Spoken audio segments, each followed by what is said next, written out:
Perhaps we need some outside universal threat to make us recognize this common bound. I occasionally think how quickly our differences worldwide would vanish if we were facing an alien threat from outside this world.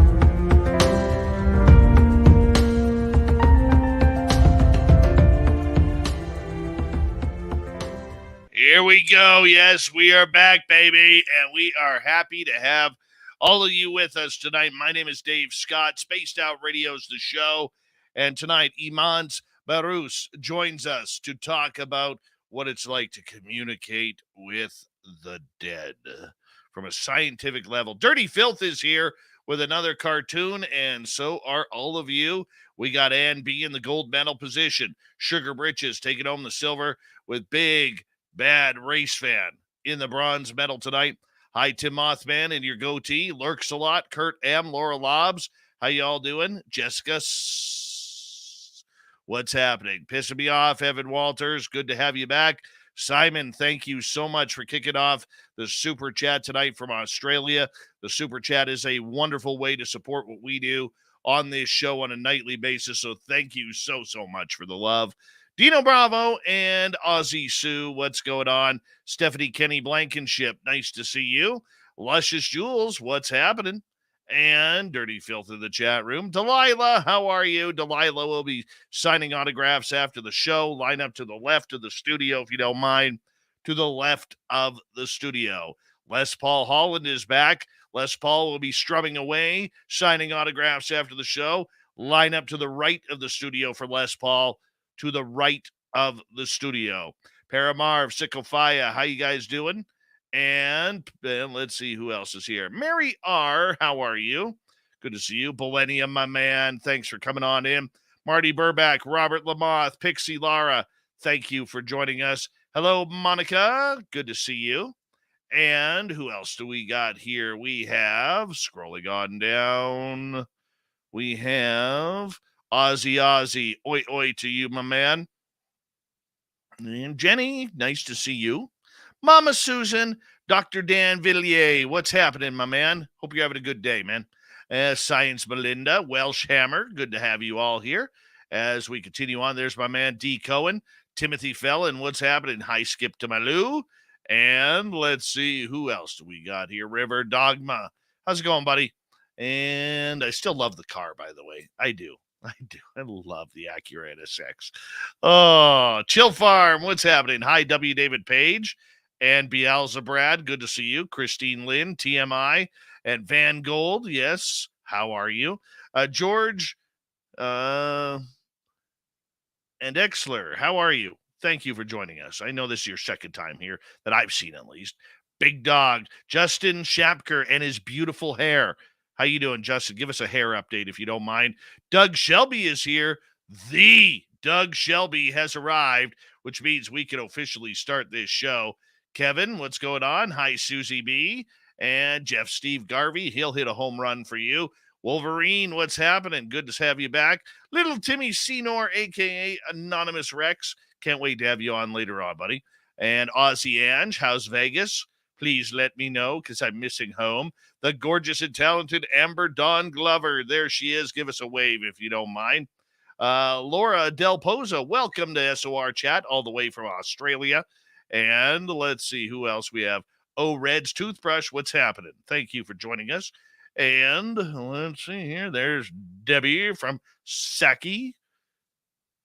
Phil Jones, how you doing? And I think we're caught up. We are caught up. Okay, let's so far get the radio side going. So that way we can have Bill WD-40 come on in and lube us up for tonight's show, because you always want to go into a show nice and smooth. Let's see here. Where else are we? Okay, we got that up and running. We've got about 30 seconds before we go. And I don't know why that light is flicking. That bugs me. Really, really bugs me. Derek Galloway, thank you for joining us, my man. And yeah, we're going to get into talking about the dead. Who the dead are. What's the dead all about? What are they doing living when they're supposed to be dead? We're going to find out. Yep, Professor Imants Baruss is here. And we got 10 seconds. 9, 8, 7, 6. Hi, Travis. 5, 4. Horns up. Here we go. Let's rock.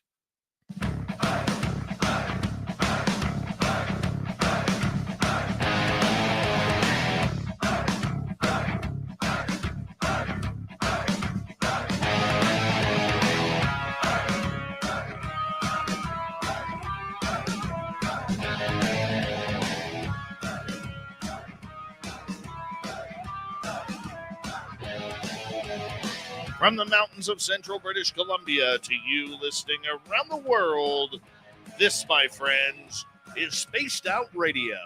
I am your host, Dave Scott, sitting in the captain's chair of SOR headquarters.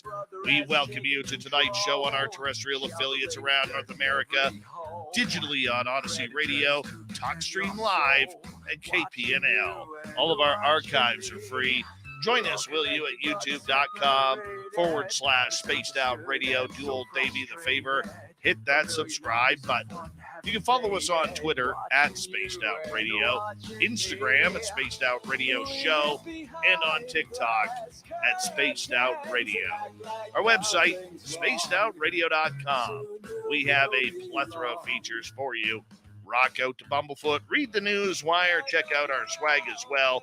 Tonight's show is brought to you by Chive Charities. Help make the world 10% happier by visiting Chive Charities today.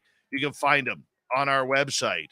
We got a power show of woo tonight. Professor Imants Baruss is going to join us here momentarily to talk about what it's like to communicate with the dead from a scientific point of view. Then in hour number 3, we got a great story from Steve Stockton from Among the Missing. Little Timmy Senor will be by as well for an unheralded UFO report. Shall we? Let's. After graduating with a gold medal from the Science, Technology, and Trades program at Northern Secondary School in Toronto, Imants Baruss entered the elite engineering science program at the University of Toronto on a scholarship and attained honors standing at the completion of his first year. By then, Imants became preoccupied with the existential question, leading him into a more diverse range of studies, with the result that he graduated in 1974 from the new program with an interdisciplinary Bachelor's of Science. After 4 years working as a roofer, he enrolled at the University of Calgary in 1983 and completed his Master's of Science in Mathematics with specialization in mathematical foundations. Yeah, this guy's pretty smart. He eventually moved on to spirituality. Absolutely. This is something where he switched to psychology, graduating in 1989 from the University of Regina with his PhD in psychology, his dissertation, The Personal Nature of Notions of Consciousness. Wow, have we taught consciousness on this show before? Yes, we have. And it's so good to have Professor Imants Baruss in Spaced Out Radio Land tonight. Imants, thank you so much for joining us. Very much appreciated, especially knowing that you do not do a lot of interviews. So the fact that you joined us to talk about this very, very special topic that we love around here, we very much appreciate it. Thanks, Dave. I appreciate the invitation, and it just felt like I needed to talk to your peeps. That is excellent, because you know what? For a lot of us, the paranormal, supernatural, everything seems interconnected, intertwined with so much. You know, as a scholar, as somebody who has a scientific background, what fascinated you about death? Well, I suppose the finality of it and the mystery of it. Uh, I've been interested in questions about life after death since I was a child. And I used to take the streetcar in Toronto down to the Deer Park Library on Saturday mornings and go to the paranormal section in the library and read all those books.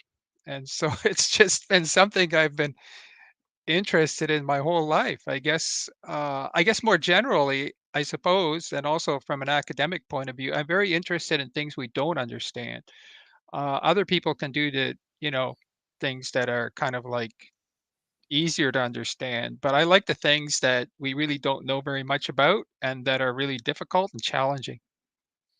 The idea behind science when it comes to death is pretty much ashes to ashes, dust to dust, and when you die, you're one and done.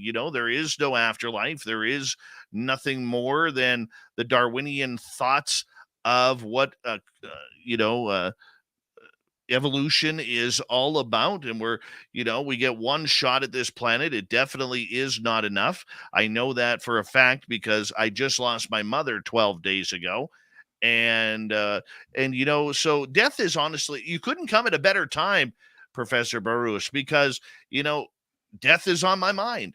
Watching burying my mother on this past Friday, and it was a very tough time. It's very emotional. I mean, you think back on the good memories, you think back on the bad, and you think about absolutely everything. So for you, psychologically speaking, knowing that the scientific community really tends to take that evolution side of everything, why do you think there is something more out there? So first, I just want to offer my condolence, Thank you. and wish you all the best in your healing process. Um, well, I think one thing that's very important to do here at the outset is to make a distinction between science and materialism.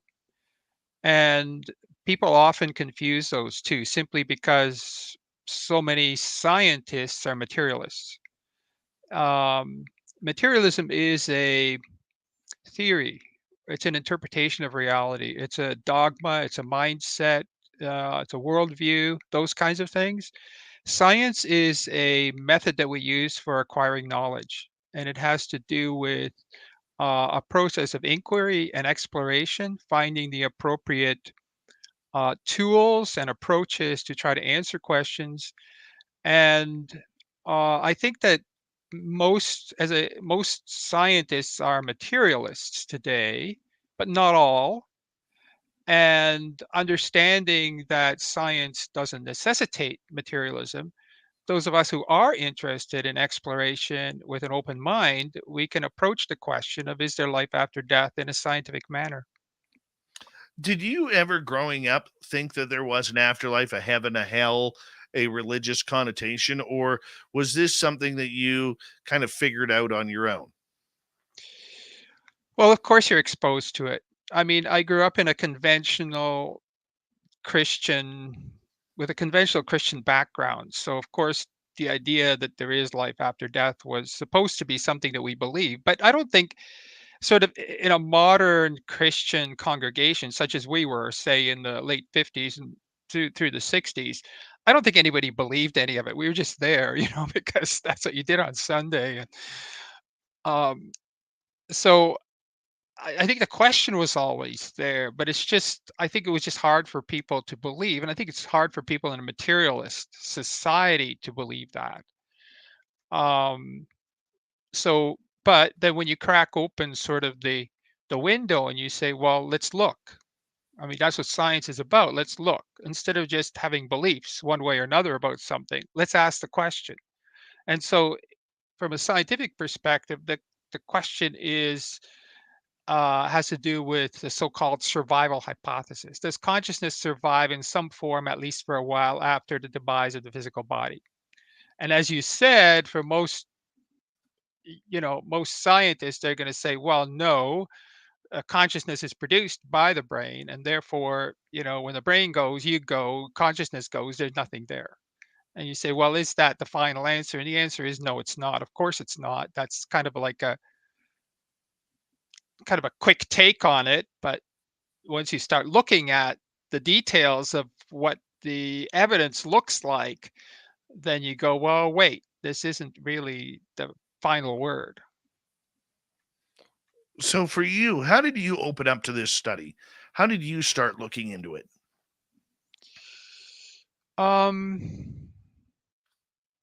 I think through a number of ways. I mean, as I told you, I mean, even from the time I was a kid, I was interested in paranormal phenomena. So I still remember, wigwam shaking. You know, I don't know what it is anymore, but I remember reading about it as a child.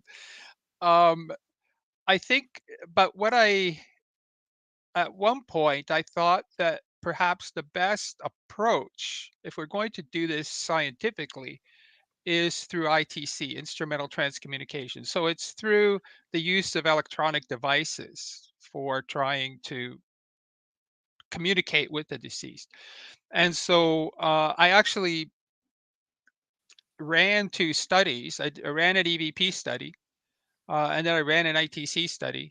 And both of those were published. And both of those created a lot of flack for me from the EVP and ITC community because I didn't find anything.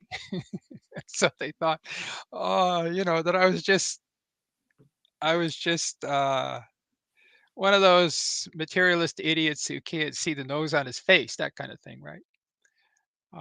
So the current study that I've started on, or actually, well, we did a little pilot for a couple of years, and now we're starting on the actual study, is looking at the possibility of communicating with the deceased using cell phones. And it was 8 years ago that one of the editors from Wired magazine approached me to ask me about that question because many of their readers were writing in saying, I felt I communicated with my deceased whoever on my phone. And so the editor said, well, what's that about? And I said, well, I'm probably the only expert that you called who isn't going to tell you that their phones are broken. So that's how I sort of decided that, we should look at this more closely.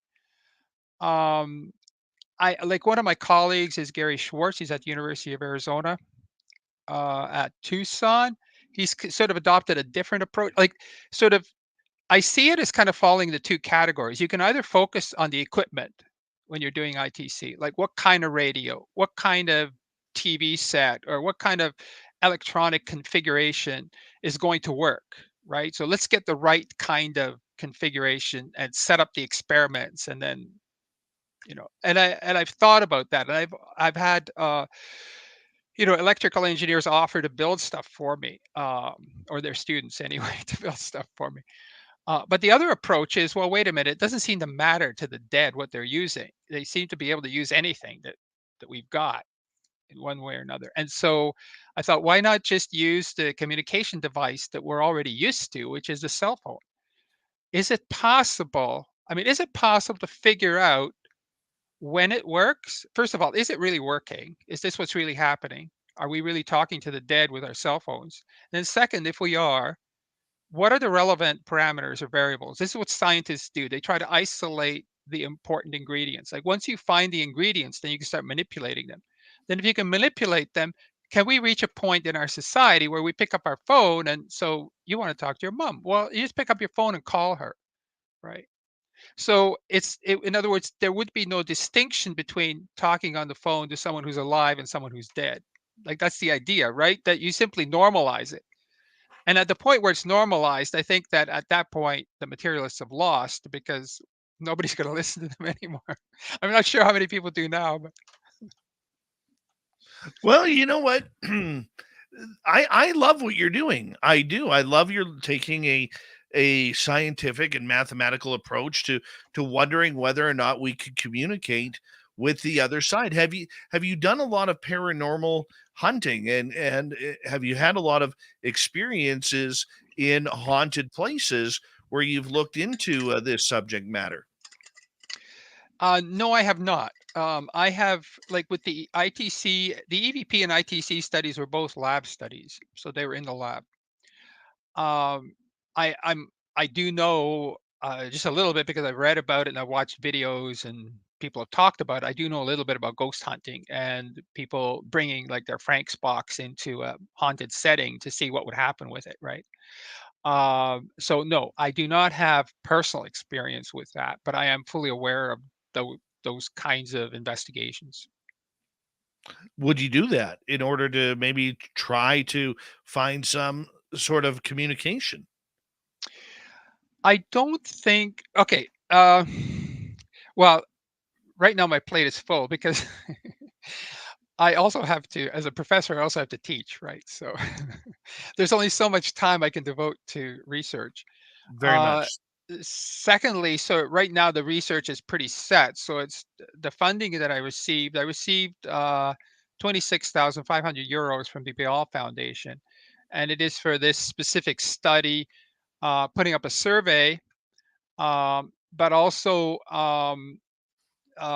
looking at the apps on phones that are supposed to be for communicating with the deceased, including at haunted sites, and seeing what that's all about, right? Like, is there any, are some of them better than others, or do some of them actually do something, or like, what are they doing, and that kind of question. So I've got a pretty full agenda right now.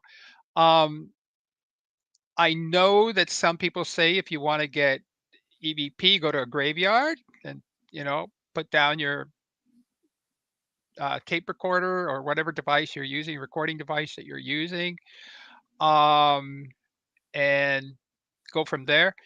Uh, However, I don't think that haunted places are necessarily. I mean, I think if the deceased are around, they're everywhere. They're not just in the haunted places, right? So come to my lab if you're dead. Is your lab haunted? Is my lab haunted?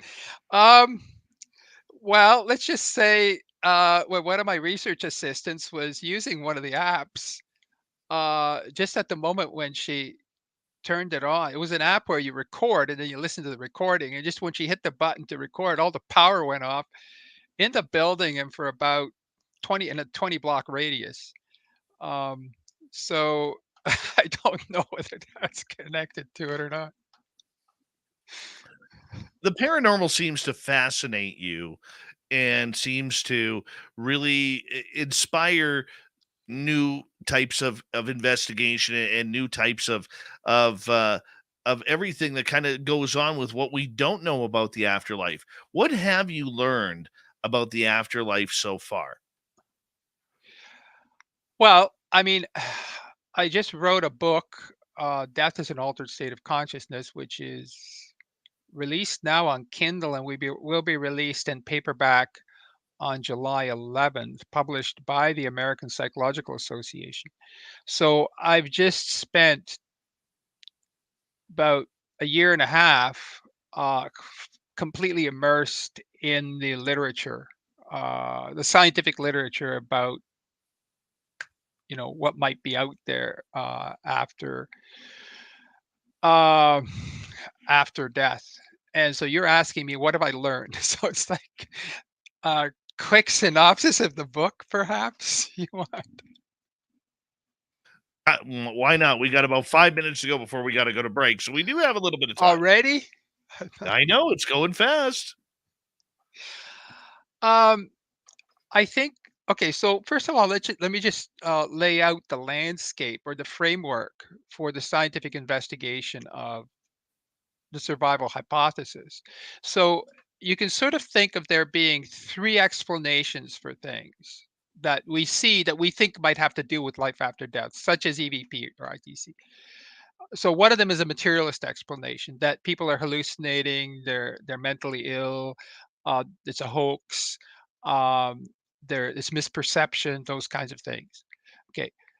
Then you've got the other end, which is it's dead people talking to us. But it's really, really important to acknowledge that there is a middle position. And that middle position is that weird things are happening, but the living are causing them.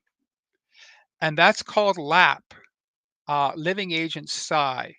It used to be called the super psi hypothesis, um, but it's been renamed now to living agent psi. So the the problem with trying to understand what's happening with life after death is trying to separate that out from, could this have just been created by people who are alive using remote influencing, using their telepathic abilities, those kinds of things.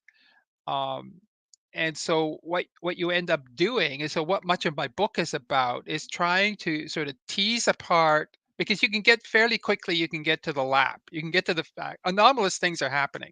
I mean, a lot of materialists will deny it in all kinds of strange ways, and we can get into that if you want. But um, the it's not too difficult to show that weird things really do happen. The really hard part is, can you attribute them to the dead, what I call dead agent psi, or the living agent psi? And to attribute them to the dead, there are specific kinds of things that you start looking for. So motivation, who's motivated to do this?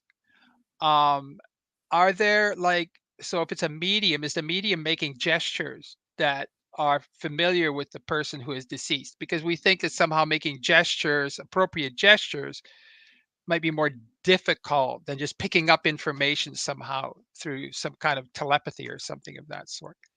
Um, and so those kinds of um, you're having to make very sophisticated sort of philosophical arguments to tease apart the survival from the lap. And then you say at the end, you say, well, did I succeed in doing that? And then everybody can sort of go, well, I think you did, or I didn't think you did, or, you know. And I get that, and I can appreciate that. With 2 minutes to go before we head off to break, how much fun is it looking into this? I mean, taking this a little bit further than what the books normally say. Oh, this is, this is my dream job. I told you that's where I started, in the, paranormal section of the library, and now I get to do it for a living, and I'm paid to do it. So, um, yeah, it's just a lot of fun, and I know that with a lot of my students, I get this a lot.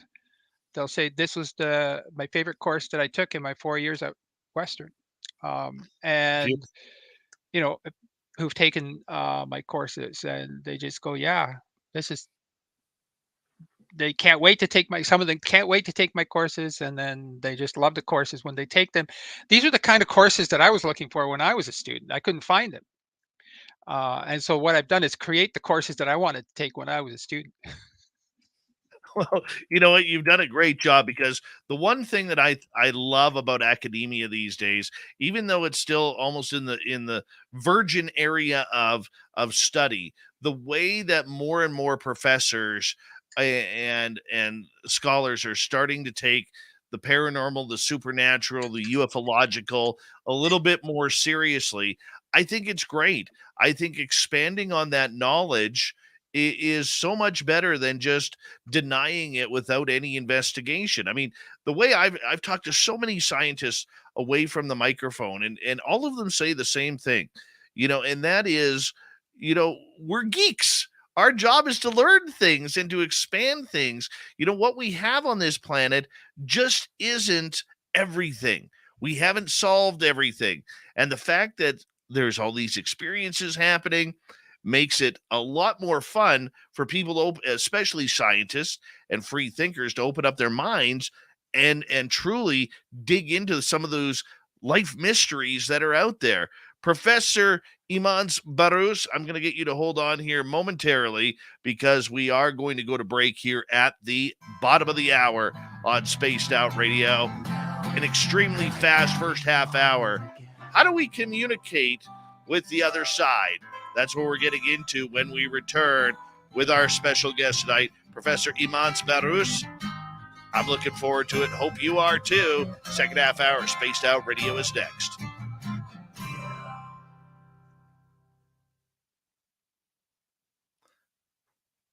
That was quick. You're right that it flies by. Absolutely, my man. I'm having a lot of fun with this topic. It A lot of is. Yeah, it's good. All right. We got about 5 minutes here. And let's just sit around and hang out. Maybe wave to a few audience members because that always feels pretty good. And How do you do that? I just go like this. That's what I do. But that's me. That's just me. Dirty Filth, what are you drawing down there?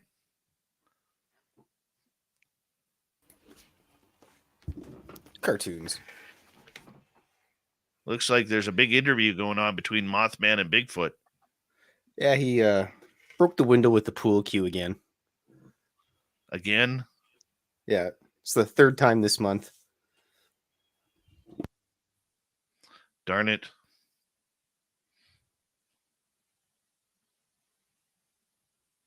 Hmm. I always figured Mothman would be pretty clumsy. Well, he's got them big wings.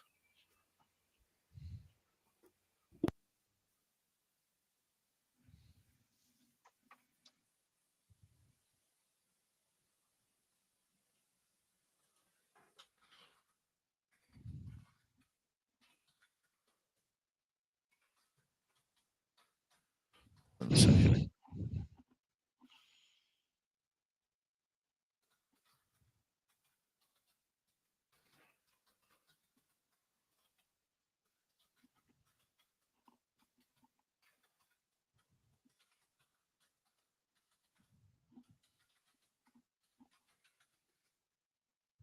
All right.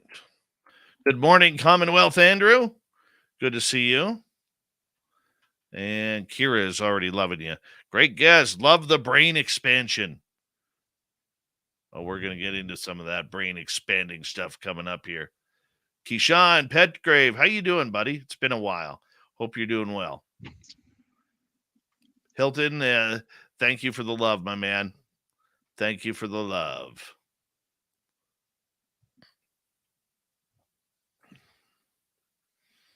Mm-hmm.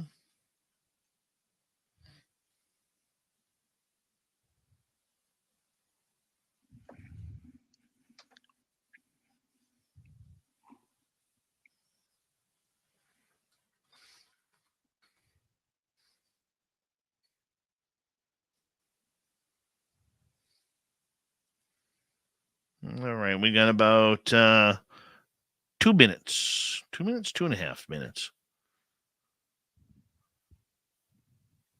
How many students take your course annually for this? I have an altered states of consciousness course. It's open to any student at the university with 90 students in it. And then the third year courses, including the one where I talk about death as an altered state of consciousness, are 25. Well, that's cool. And yeah, no, so the numbers are really reasonable. That's awesome. That's awesome. Do you find that there is a lot more interest growing in these subjects from the younger generations? I'm not even sure that it's growing because they've always been interested. It's that we just don't give them the opportunity to learn this material. So if you, as soon as you open it up and you say, here's a course, you want to look at altered states of consciousness, then they all jump on it. Charlie Tart used to teach this back in the early 70s. A class of 300 students of University of California, Davis. And they loved it back then, early 70s. So I don't think the students are the problem. The problem is just the institutions that have institutionalized materialism and don't offer the courses. Right. Right. I would love to see more kind of get into that. And I think we're starting to see that, especially in the US. A lot more schools are opening up a lot of different topics especially ufology. Now that that's becoming a hot button topic. I want to say a big thank you to Mike, Vaughn, and Simon for the great super chats tonight. Very much appreciate the love and support of the show. You can also do a little shopping on our website, spacedoutradio.com. And if you're new here, do us a favor, ring that bell, hit subscribe, give us a thumbs up, thumbs down, whatever you feel we deserve. And here we go.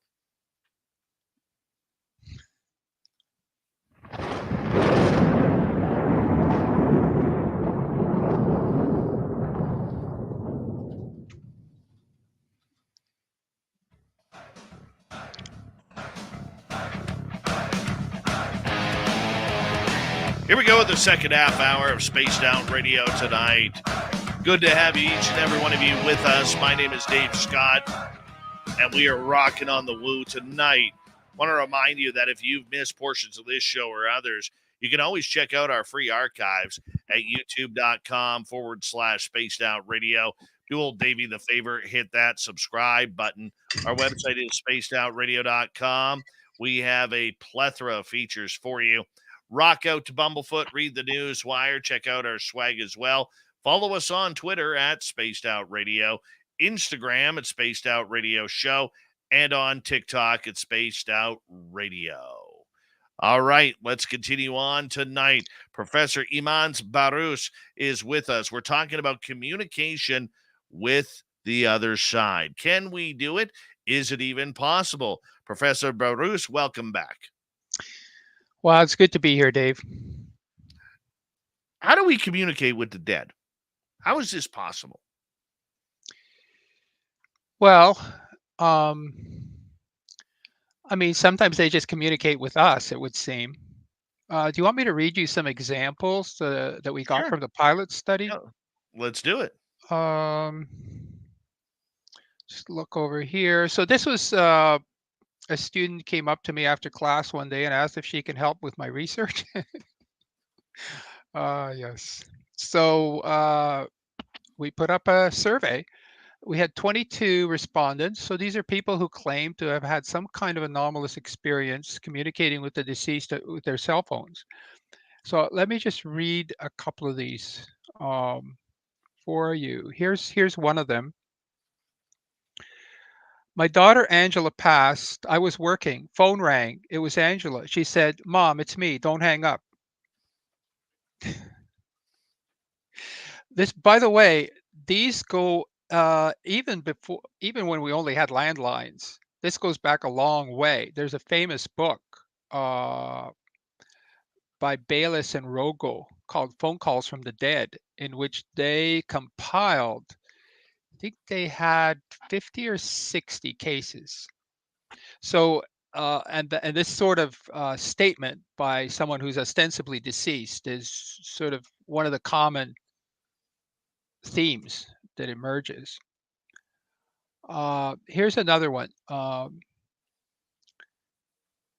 Brother-in-law was killed in a road traffic accident, and 3 days after he was killed, his voice was recorded on my home telephone digital answering machine, timed and dated. It imprinted on a voicemail left by another caller, and she obviously heard the voice coming in during the call. So the first case is someone who actually receives like a voice telephone call. This one is a message left on an answering machine. Here's another one. This is a bit longer of a description. A few weeks after my son's transcendence, I was sitting at the edge of my bed crying. It was about 3 a.m., lights off. My son's cell phone starts flashing light and making sounds, and when I picked it up, there was a video and a song. The video was about an artist who makes figures with sand on a glass surface, and the drawings tell a story.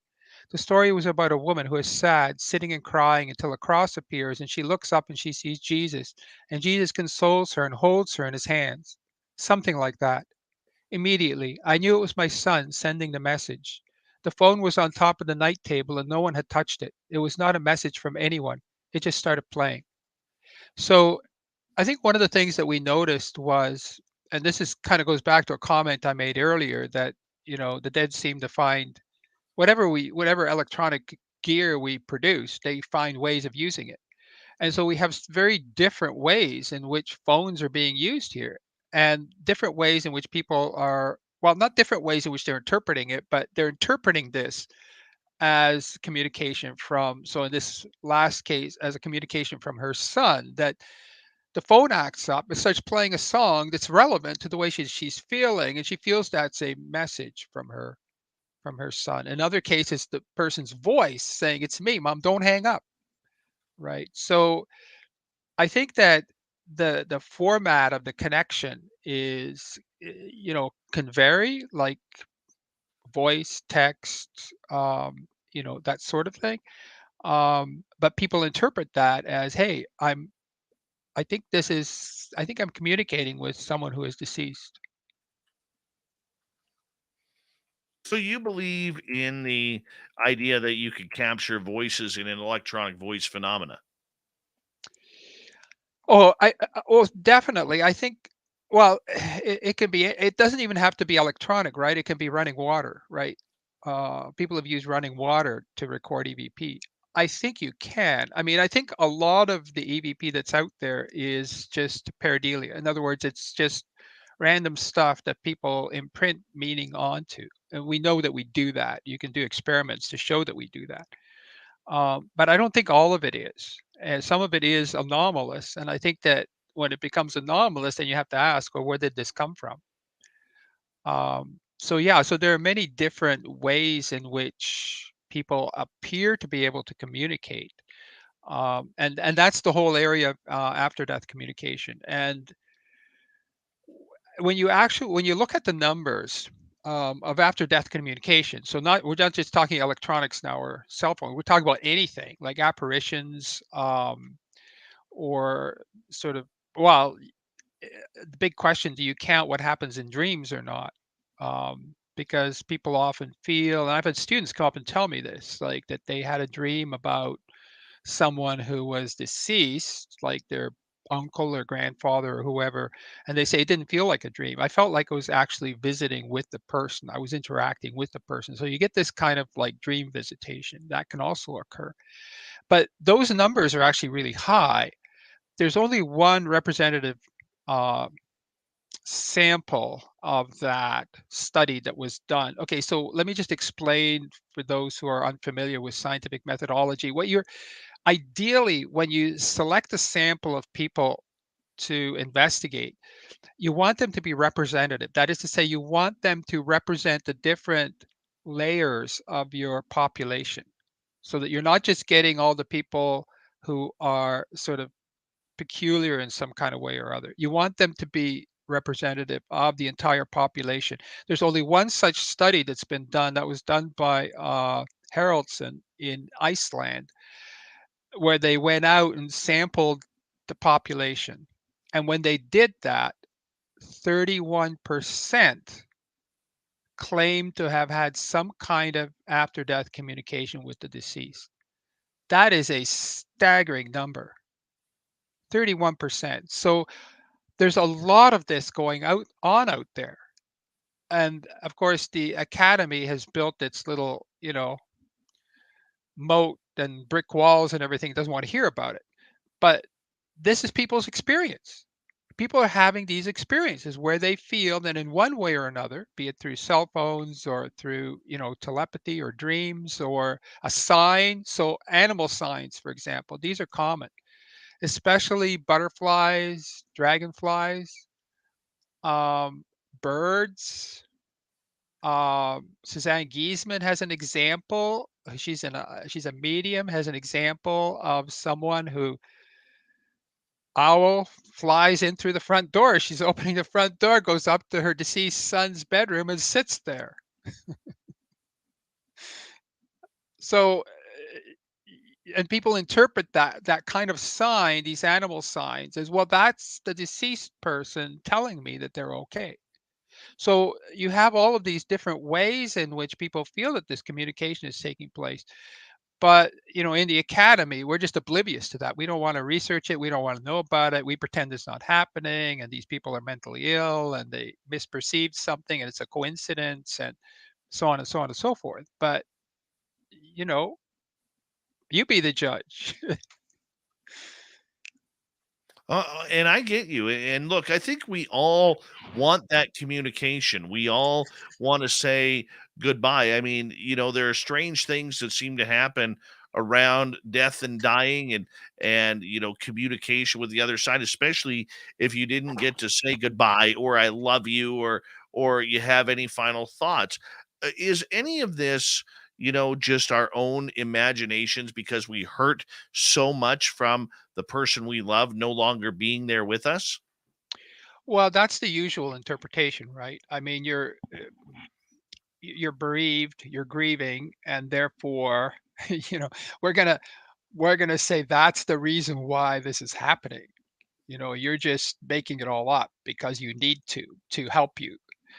Um, but that's a pretty naive position to take. I mean, saying, okay, this is we can blame it on this. It's like people who are mentally challenged, in one way or another, with a serious mental issue, let's call it an issue, could also be having real experiences, right?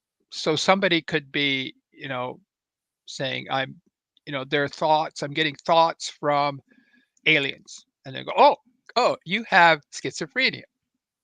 Or what could be happening is they they may have schizophrenia and they might be getting thoughts from aliens, right?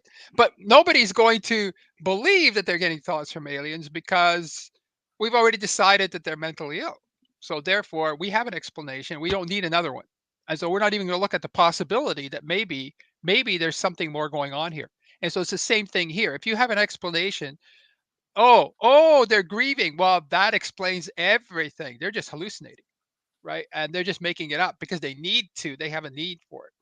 So you can be grieving and you can, you know, um, having real experiences at the same time. So so I think that and there's been a shift now in grief counseling, and I addressed that uh, in the book, like in the chapter on after death communication, because there is some research on that, and so pieces where there's research that's been done, I actually, I have something to stand on when I'm writing. The whole ITC chapter, by the way, there's nothing besides Gary and myself. No academic has touched it. So a lot of that is like I feel like I'm not skating on thin ice. I'm skating on open water. Um, Good skating analogy there. We always like that around here. okay, yes, of course, we're in Canada. Um, so um, I think there's been a shift though in the way in which some bereavement counselors now help people who are grieving. It's called the continuing bonds model. In the past, it was like you need to sever your bonds and get on with your life. The person's dead, they're out of your life, get on with it. And now there's this a shift to more counselors have a shift towards the continuing bonds model. And sort of at a sort of materialist level, it's like it's okay to still think about the person, to have mental representations of the person and so on and so forth. But that's not why it works. The reason it works is because the person feels they really have contact with the deceased person. So the continuing bonds aren't just the person thinking that they're just imagining, you know, their deceased loved person, but they feel that they're actually having interactions with that person. And that is what has the therapeutic benefit. So one person that you might want to look into, for those of you who are interested in following up on this, is Julie Beichel's work, where she's been writing a little bit about this lately, um, about the benefits of going to a medium, for example, as a way of working through grief. Okay, so I do believe you can communicate with the dead. I'm that much woo. Okay, I've ran a ghost tour at the local museum. I've talked to spirits myself. I'll give you an example. The day before my mother passed, we caught her having a conversation with my deceased nephew, her grandson, her first grandson. And when we asked, where is he? She said he was in the room with us. And I believe that. I believe Deathbed it, visions. and I believe my nephew was there to help my mother cross over to the other side the following day. And I'm very happy about that. There's no sadness in that at all, because that is what I believe happened. That is what I witnessed. Okay. So the idea behind the fact that we can communicate, that the spirits are right there, and even if they aren't with us physically, that we do still have that open door. How do we do it? How do we know we're doing it? Well, by the way, well, you say even though they're not there still physically, I think one of the things that surprised me, um, somebody just said that uh, I remind them of John Mack. Uh, I I was I knew John Mack, and we had some very interesting, lengthy conversations um, about all kinds of interesting things, as you can imagine. Um, and your question was, how do we establish that contact, or how do we How do we know? Like if know that it is that contact? I'll give you an Well, example. Let me push the woo a little further if you don't mind. mm, Okay.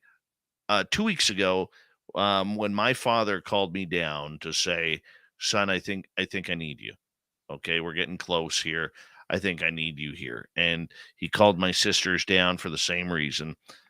I was driving down because it's a 4-hour drive from my house to my parents.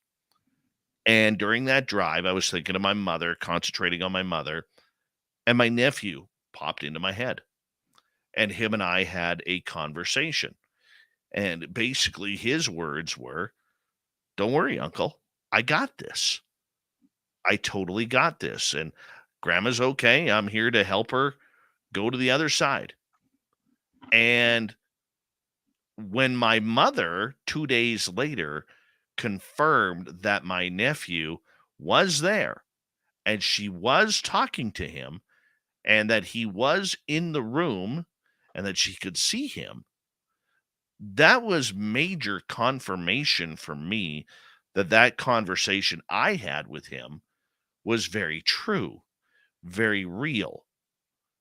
And I'll tell you, it made the idea of my mother's passing a lot more acceptable than the selfishness that many of us have because we don't want to let go.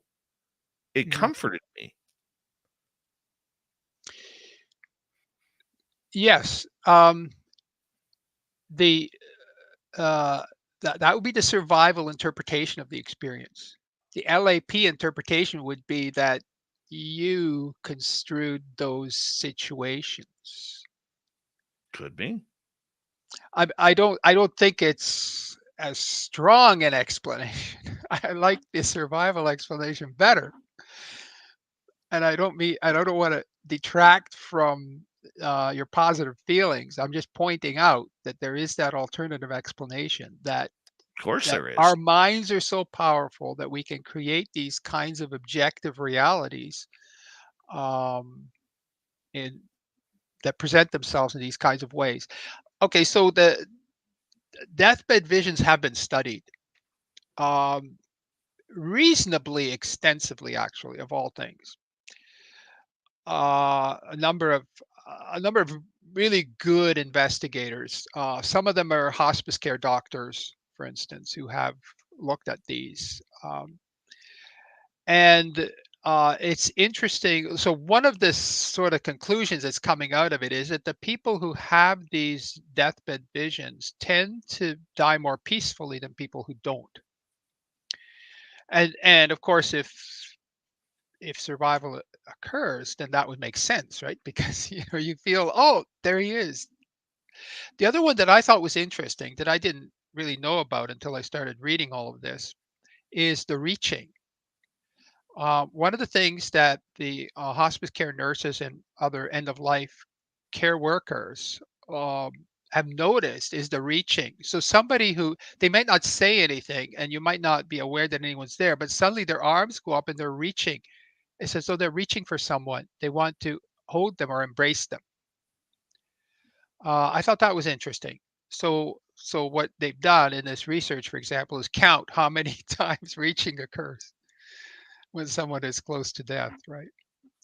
So I think I think that we all have to make up our own minds about the strength of it's not just the strength of the evidence. I think you also get an intuitive sense or an intuitive feeling. Um, there's just sometimes people just have a sense of presence, like you feel that someone is present. There's no sort of uh, reason to think that except that you feel they're present. You can feel their it's like you can feel their presence in the same way that I feel that I'm talking to Dave Scott. I mean, he's not physically present. He could be a hallucination. It could be some kind of avatar or something in Second Life. And that you really, or it could be a demon. It could be, but I'm gonna place my money on the fact that I think there really is a Dave Scott that I'm talking to right now, and that he's probably a human being, possibly not, possibly a hybrid of some sort or whatever. But let's just, for the sake of it, I think, yeah. So in other words, you get like a sense that, yeah, I think this is what it is. I think that it is what it looks like it is. It is what it looks like it is. It is like the person who is dying is being contacted or contacting someone who appears to be on the other side. And so you can kind of talk about this idea of bridging worlds and about the idea of, like, as a person is dying, it's like a veil opens up or something, and the person is in two worlds at the same time. So they're no longer fully in this world. They're already starting to respond to events in the other world. And these would be like the people drawing them towards themselves from the other side. Hmm. Okay, so there is an emotional part to this then, with 2 minutes to go.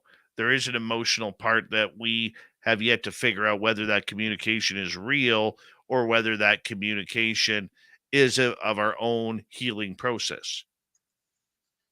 If I get that right.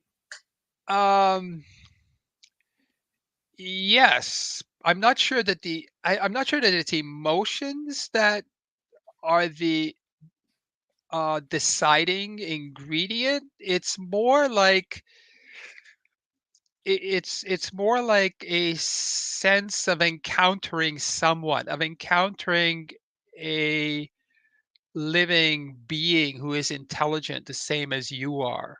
So this would be different from, like, you could also imagine that there's residue, right?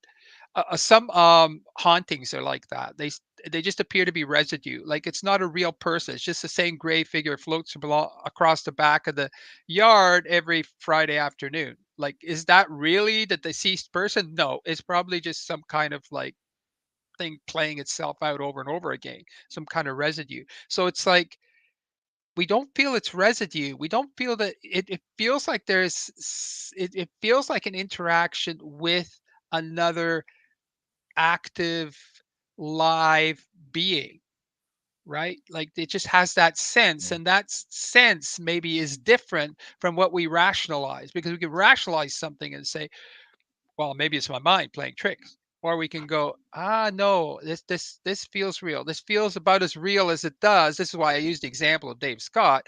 I mean, is it as real as something that would happen in ordinary physical life? Not that those things are always, that real, but you know, okay, that feels real. Okay, this has the same feeling of reality to it. You see what I'm saying? Like, making this kind of like comparison between things that we are encountering in the physical world, things that we are encountering that are maybe no longer just in the physical world. Or maybe, just maybe, as we continue this conversation in the next half hour, we're just looking into it too hard. Maybe it's a little bit more simple. I don't know. You're the professor. I'm the radio guy. Imants Baruss is here tonight on Spaced Out Radio, talking communication with the dead. I'm loving this topic. I'm loving the challenge. I'm loving life. I hope you are too. Hour 2 of Spaced Out Radio comes up right after this. This is a lot of fun, man.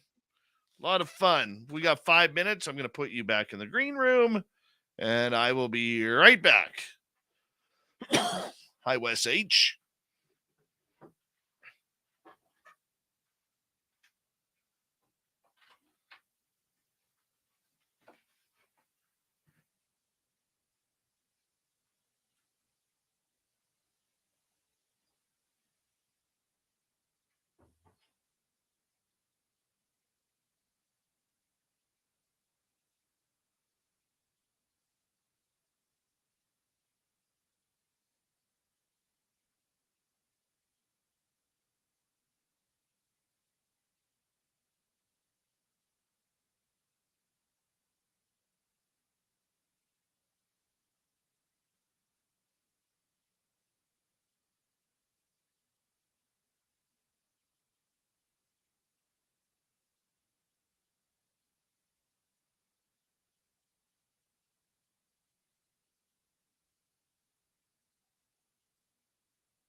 All right. Good show so far.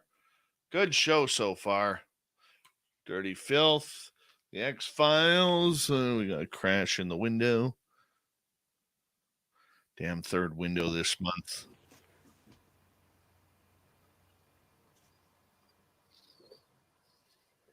Blob keeps wrecking my paper.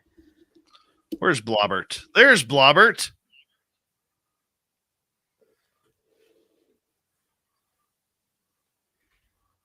Let's see here.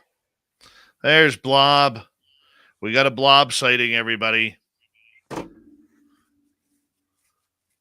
old Blob. Does Blob realize she's famous? No, I don't think so. I don't think she cares either. She's like, I'm a cat. I don't care about anything. Give me snacks.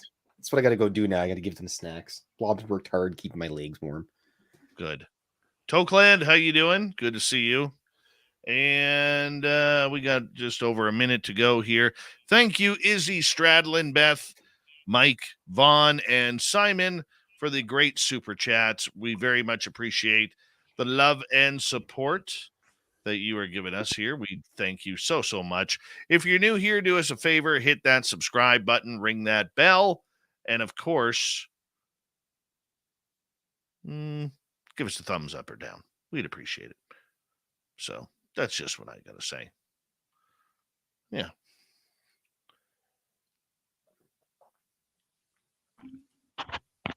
There's Professor Baruss. We got 10 seconds here, boss.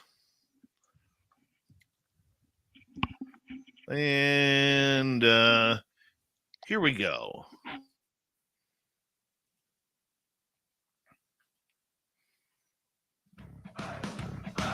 You're listening to Spaced Out Radio with Dave Scott. Follow Dave on Twitter at Spaced Out Radio and on Facebook, Spaced Out Radio Show. Here we go with hour number 2 of Spaced Out Radio tonight. Good to have you with us. My name is Dave Scott. I'm the guy in charge of the Woo Train, so sit back, enjoy the weirdness that we bring you. Hello to everyone listening in on our terrestrial affiliates around North America, digitally on Odyssey Radio, TalkStream Live, and KPNL. All of our archives are free. Join us at youtube.com/Spaced Out Radio. Do old Davey the favor, hit that subscribe button. The Desert Clam is set the password for tonight in the SOR Space Travelers Club. Ekphonesis. Ekphonesis is your password. Use it wisely, Space Travelers, as the Clam sets the password each and every night right here on Spaced Out Radio. Our website, spacedoutradio.com. We have a plethora of features for you. Rock out to Bumblefoot, read the news wire, check out our swag as well. Follow us on Twitter at Spaced Out Radio, Instagram at Spaced Out Radio Show, and on TikTok at Spaced Out Radio. Here we go. Professor Imants Baruss is with us. We're talking about communication with the other side, communication with the dead. Can we do it? Is it possible? Can we prove that there is some sort of life on the other side? Professor, thank you so much for being with us tonight. We very much appreciate you. Well, it's just fun being here. Well, I'm glad you're having a good time. That's what it's all about. Anytime you get to talk about something like this, it's not a bad day. That's for sure. And it's it's my job. I get to do this in class all the time. So I just have a lot of fun teaching. Before we continue, what is the biggest or the most popular question your students ask regarding communication with the dead? Question that my students ask about the dead.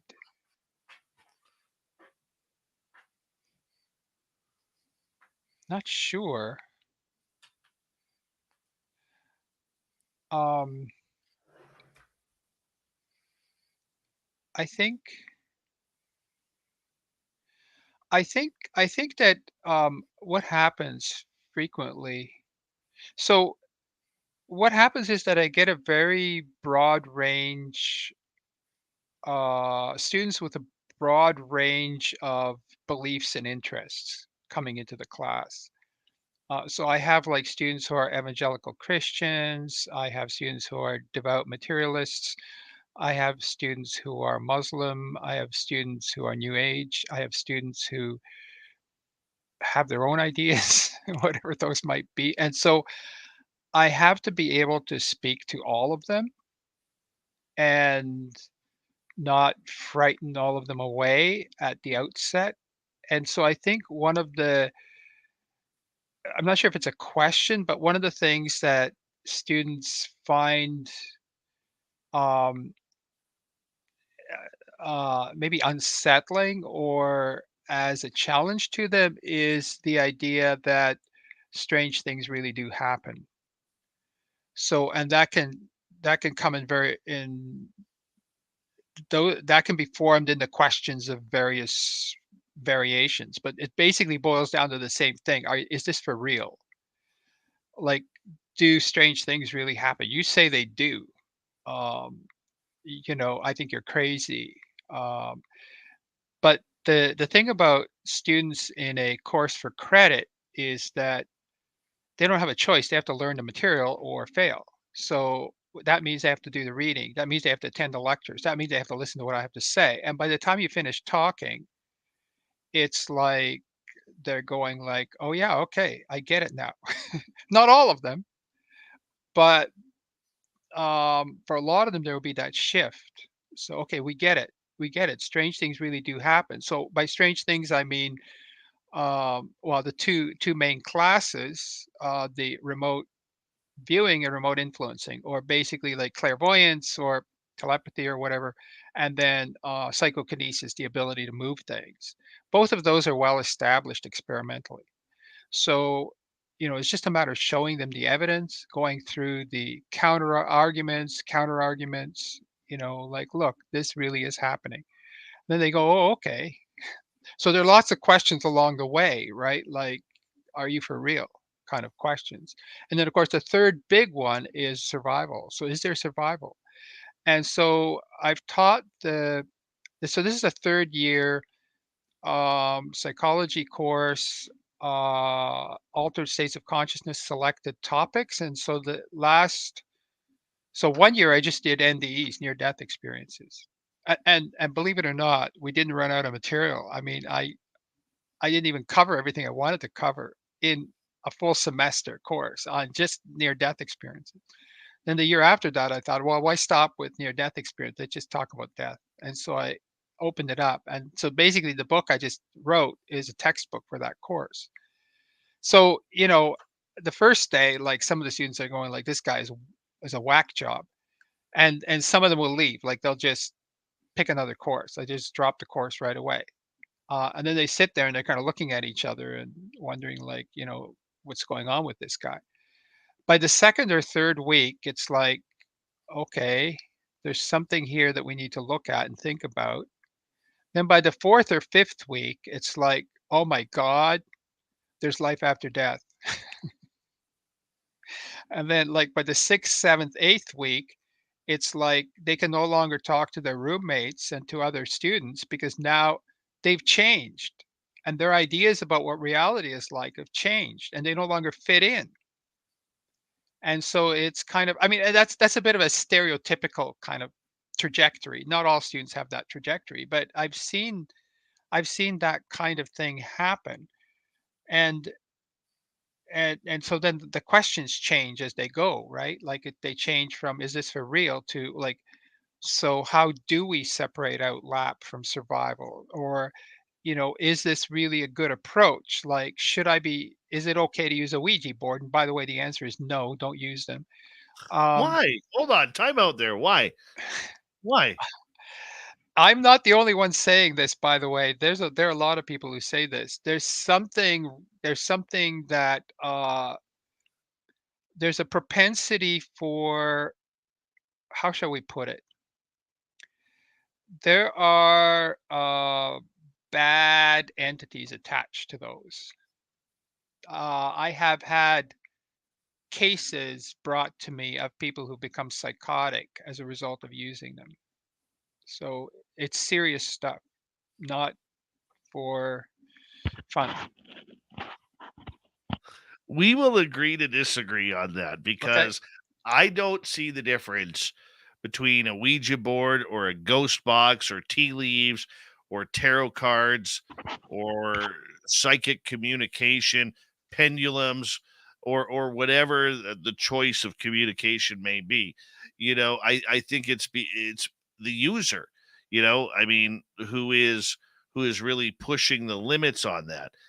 I really do. Well, it's fine. We can disagree. I mean, we're adults. I, as I said, I'm not the only one who says that. I have had cases brought to me of people who've been hospitalized as a result of using a Ouija board. So I say, if you're not aware of that and you use it and are having fun with it and it works, fine, keep it that way. Don't go into this territory where it all screws up. Um, but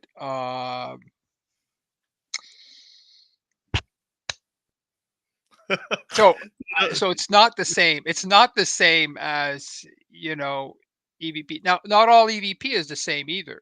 I don't think, but those are parameters that we haven't established adequately. Like, is some EVP safer than others? Is some ITC safer than is cell phones? So this is the question, even with the cell phones. So, if we run these apps on cell phones, is anybody going to get in trouble? Or are they going to get in trouble with some of them and not others of them? And if so, what kind of trouble and how bad is it going to be?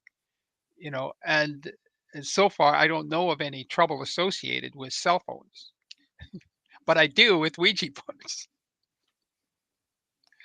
Well, as someone who has used one and someone who got played by the spirits of the ultimate prank, which is the reason why I don't use one anymore, because I'm still mad at it.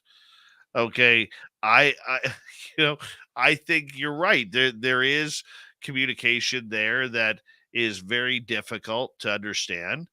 If you have that fear, if you have that concern, but communication wise, as we kind of continue on here before we get to some audience questions, the idea that the dead is speaking to us.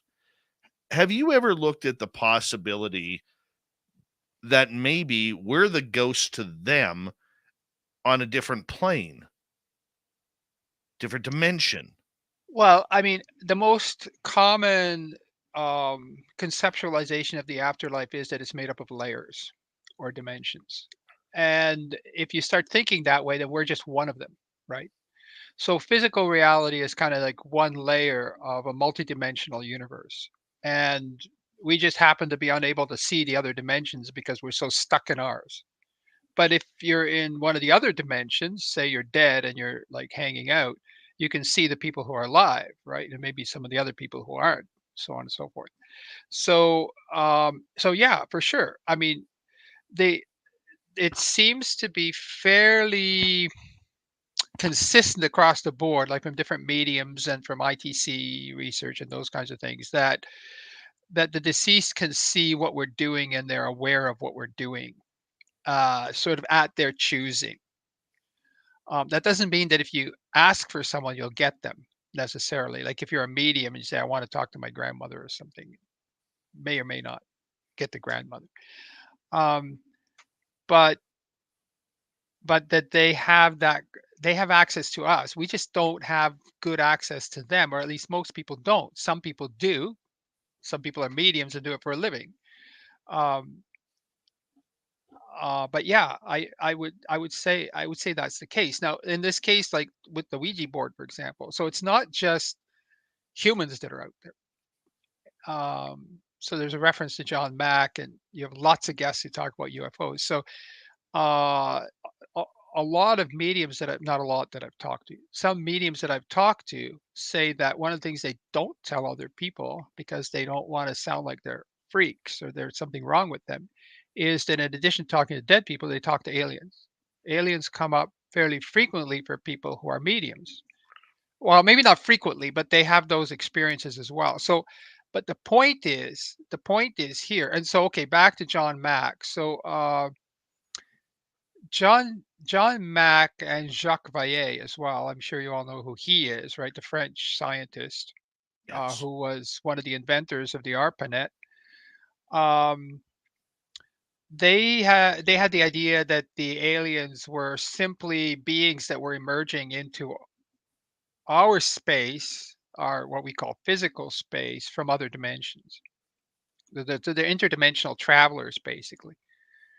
And so I think that um,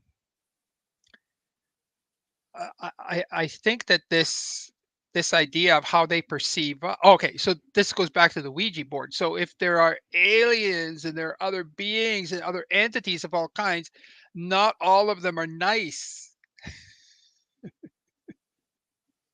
Some of them are astral goons. Some of them are deliberately, malevolent. Some of them are tricksters. If you want to, I don't know if you've interviewed uh, Rachel Stavis, for instance, who's an exorcist, who talks about the kinds of entities that she has to encounter, that she's pulling out of people. So you can have like nice beings, and you can have like not so nice beings, and they may have different points of access, and may access in different ways and do different things, including mimic people who are real people who are dead. So you might be getting not the real person who's dead, you might be getting an imposter, an impersonator. So yeah, so I think if you start looking at this kind of layering idea, that sure, of course, they could be out there, all kinds of things could be out there looking at us here in our little slice. You got some aliens that you want to talk about? Is that what it's all about? Because we're okay to talk a few aliens around here. We've Oh, been I known to know. do that. No, it's okay. What do you think about the whole aliens being here conspiracy? Um, well, when I first, oh, this is years ago, when I first saw the um, evidence for UFOs, I thought it was, good, robust. Um, but aliens, they were like, really? But then I started talking to people who were doing that kind of research, and then I started thinking, yeah, so maybe there are other beings or entities out there that are, showing up in different ways. And as I said, I don't think they're necessarily squishy things in tin cans coming from Arcturus. I think that they're probably interdimensional travelers if they are there. Um, and then I sort of I got to a point where I couldn't read or think about this like after dinner because I wouldn't be able to sleep. So yeah, so I know a little bit about it, but I just from I've only talked to a few experiencers, not a lot. Well, Um, let's open up the casting couch here. Well, what would you like to know? We're full of experiencers here. I've got some aliens. Our audience has some aliens. What would you like to know? what would I like to know? Yeah, what it's like to be taken, what it's like to be communicated. Well, I mean, I don't think I need more case examples. I have read probably hundreds of those and heard many of those from experiencers directly as well.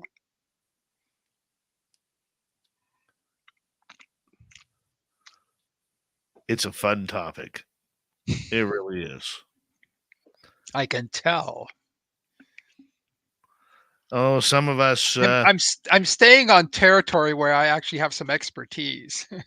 I have not researched aliens. I've read about aliens. I have not researched them. I've talked to some experiencers. As I said, I knew John Mack. I knew David Jacobs. I knew some of the other people who've been involved in that. Some of the people should I say it or not, some of the people involved in military intelligence who said some interesting things. Well, as an experiencer myself, I can tell you that it's an eye-opening world to something that I never thought I would experience before, with the communication, with the sightings, with being taken, with UFOs landing right in front of you. It's a fantastic, fantastic world. Was it a positive experience for you, or was it a terrifying one? I've had the range of everything.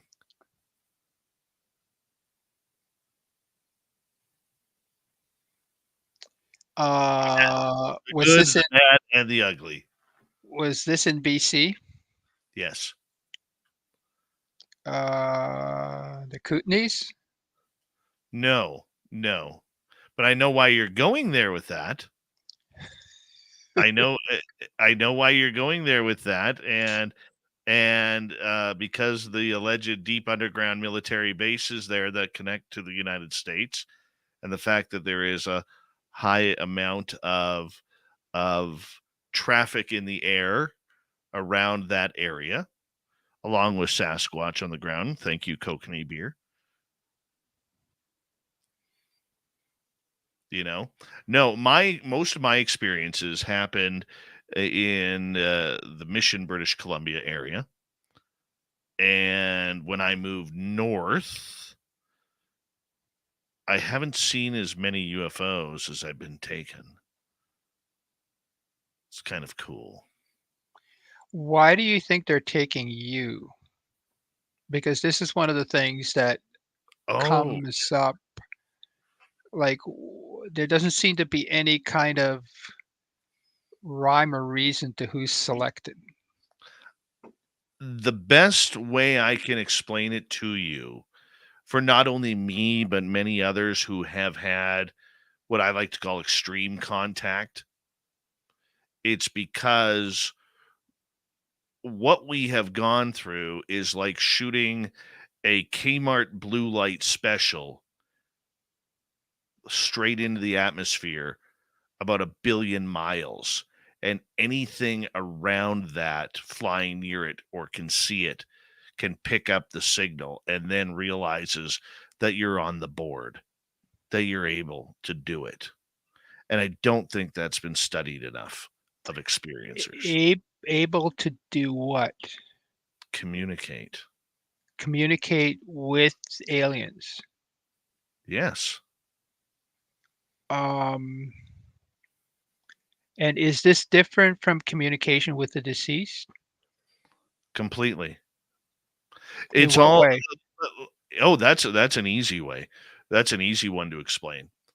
They are all different patterns of energy.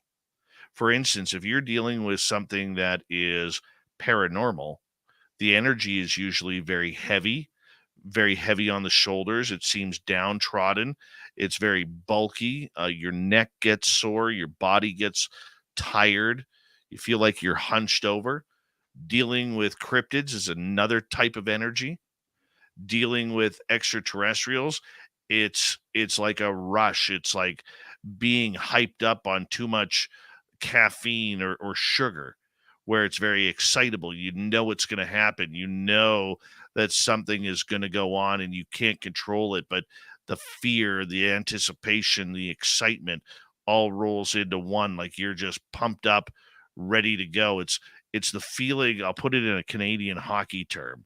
It's the feeling of looking at your opponent dropping the gloves and just knowing that punch is going to hurt, but you're going to punch back and it feels so good. And that's what it's all about. It's the energy of it all. And I'm going to get you to hold on right there, because we got Professor Imants Baruss here for another 30 minutes here on Spaced Out Radio. And we're going to get more into the communication. We're on aliens right now, but you knew I was going to take it the alien road. I always do. That's what I do. Spaced Out Radio continues Right after this, we got another half an hour with Professor Imants Baruss. I'm having fun. I hope you are too. Crank the woo train up. It's time to ride.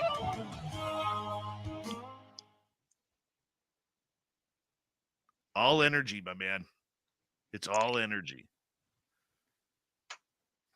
I'm interested in hearing questions from the listeners. Sure. We will get to some of those when we return. So, audience, you're up next. Put your questions in capital letters. I'm going to grab them right on from here. I've got 2 so far that I've found. And by the way, Sarah. No, not Sarah. Sorry. Samantha Hazelwood Gray. I know you're feeling a little ill right now, but you get better, girl. You get better. You can't leave the Doug Shelby alone in this chat room. He causes trouble. So get better, my friend, and we love you. We love you. All right. All capital letters. Hi, Super Duke from World Bigfoot Radio. I'm missing. Dark Protocol. I forgot to say hi to you.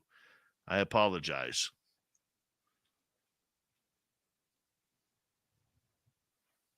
It's the energy, man. And trust me, DOD, there's nothing better than taking that first punch. Nothing better, especially if it's like right there. Oh, it feels good. And then boom, it's on. It's a hockey thing. What can I say? Right. And more questions, please.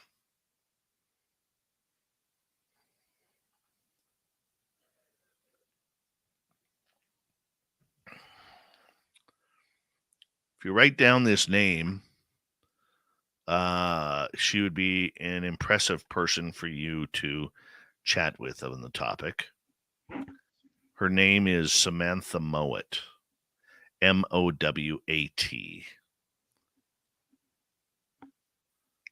To talk about what? Whatever you want regarding this subject. Aliens? Aliens, paranormal, supernatural. She's okay. the most brilliant person I know. Okay, where do I find her? .ca at the end of her name. SamanthaMowat.ca. Yeah, put it this way. Okay. I met her on April 15th, 2014. 20 minutes after meeting her, she walked me into a forest, and there were aliens in the forest that we communicated with. Was like, that literally seeing them like 200 feet in front of us? Was that your first experience with aliens? Yeah. Interesting. Yeah.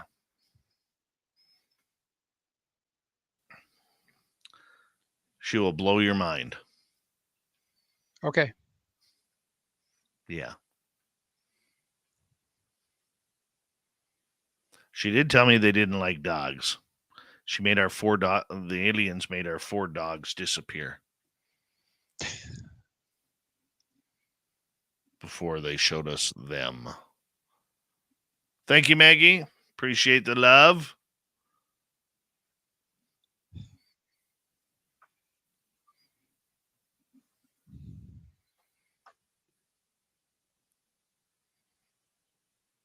You weirded out right now there, Doc? No. One of the sections in my book, Alterations of Consciousness, is about aliens. So, as I said, I've thought about it a lot. So have I. I started a radio show over it.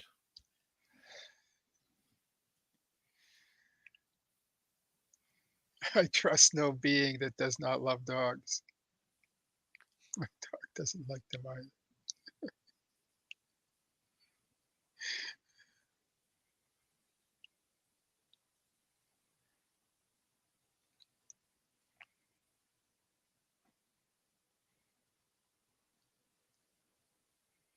All right, we got about 30 seconds. Thank you, Maggie, Izzy Stradlin, Mike Vaughn, and Simon for the great super chats tonight. Very much appreciate the love and support. Hi, Emmy Tong. How you doing? And don't forget, if you're new here, hit subscribe, ring that bell as we continue to build our channel here. After the show, leave a comment. Give us a thumbs up, thumbs down, thumbs sideways. It all helps with the algorithms, which we truly appreciate. 10 seconds to go here. The store is open on our website 24/7 at spacedoutradio.com. Here we go.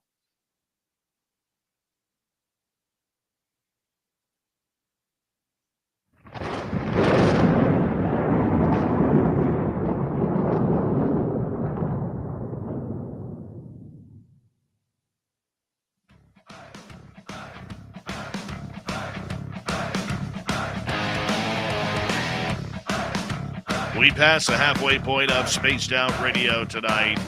Good to have you with us. My name is Dave Scott. Very much appreciate earning your listening ears. Reminder to all of you that if you have checked us out and you want to download more, you can check out our free archives at youtube.com/Spaced Out Radio. Do old Davey the favor, hit that subscribe button. Our website is spacedoutradio.com. We have a plethora of features for you. Rock out to Bumblefoot, read the news wire, check out our swag. Follow us on Twitter at Spaced Out Radio, Instagram, Spaced Out Radio Show, and on TikTok at Spaced Out Radio. Final time tonight, Professor Imants Baruss is with us. We're talking about communication with the other side. Thank you so much for joining us, Professor. We very much appreciate it. It's my pleasure to be here, Dave. All right, you wanted some audience questions. We're going to get to them right now. Izzy is asking, are orbs passed on souls? Most of them are dust that's reflecting light into the camera. But I don't think all of them are. I think you have to look to see whether there appears to be intelligent movement or not. I know that one of the it's the first thing that a skeptic will jump on, is to say, well, all you did was photograph dust, so bye. But I think if they are if the movements are sufficiently sophisticated and undust-like, then you can start to wonder what else is going on. There also, I don't know how many of you are familiar with the Skoll experiment. This was a group in Skoll, England, that met in a cellar, and they had physical phenomena that occurred, and that involved lights as well. And the lights, you can sort of see those almost, think of them as orbs, maybe, that these are intelligence somehow. And in some cases, they actually brought the Skoll group to California, this in somebody's garage. A woman had one of the lights going to her knee, and the knee was healed afterwards, ostensibly. So there could be some kind of intelligence attached to lights or orbs. All right, let's continue on. Let us go to Jules. Do you do experiments with your class or just discuss speaking with the dead?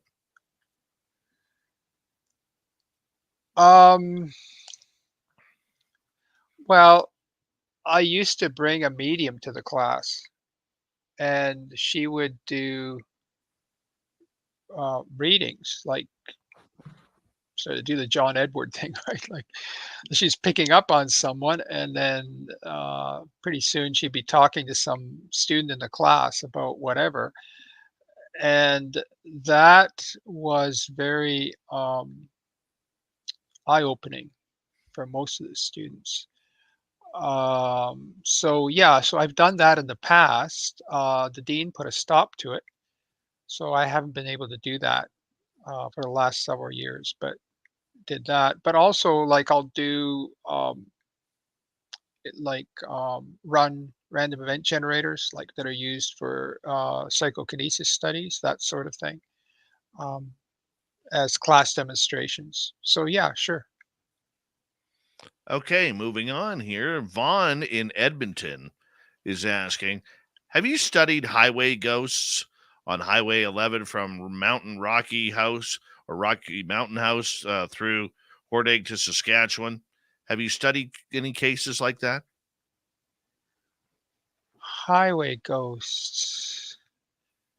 Um, I wonder if I've driven that highway. It's possible that I have, but I don't. I used to live in Calgary. Well, I lived in Canmore for a while and then Calgary. Um, I am not familiar with those particular ghosts. Um, uh, or ghosts attached to highways more generally. I don't know much about them, but I could see,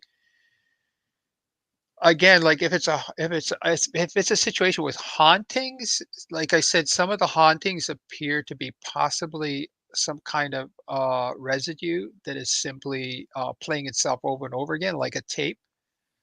Um, or it could be actual beings that are showing up on the highway. You ever seen a ghost yourself?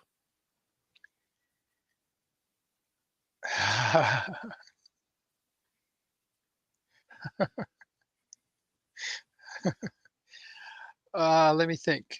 Um, Clarify what you mean by see. Have you ever had an encounter with an entity or spirit that you cannot explain? Uh, yes.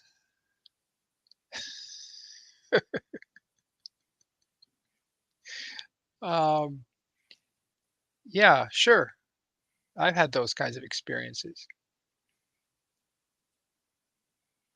You don't seem keen to discuss them, considering the topic. What makes or what fears you from chatting about it? Do you not want to believe your own experiences? No, it's not that. Um, uh, it has more to do with um, getting nailed for coming out of the closet. Aha. So, it's one thing to say, "Oh, okay, here's a medium. She, talks to dead people, and here's what she has to say," right? And I study these people. Uh, but if you say, "Wait, I'm one of them," then Are you afraid that it's going to ruin your reputation or bias your reputation? well, yeah, it depends on where you go as to what my reputation is in the first place, right? So I I think understand. I think it's also I think I think it's also a personal sort of thing, like it's a personal vulnerability. You're letting people into a very personal space that way. And I think that there are times and places where that feels okay, and times and places where it feels like that might be too much or that might be too much exposure. And I think that, like for myself, like if I'm talking to people who've had experiences, I try to really respect to how much do they want to really reveal and how much do they want to hold back. Um, so I think that that's part of it. I get it. I get it. You're not ready to test the woo yet. That's okay. We still love you around here.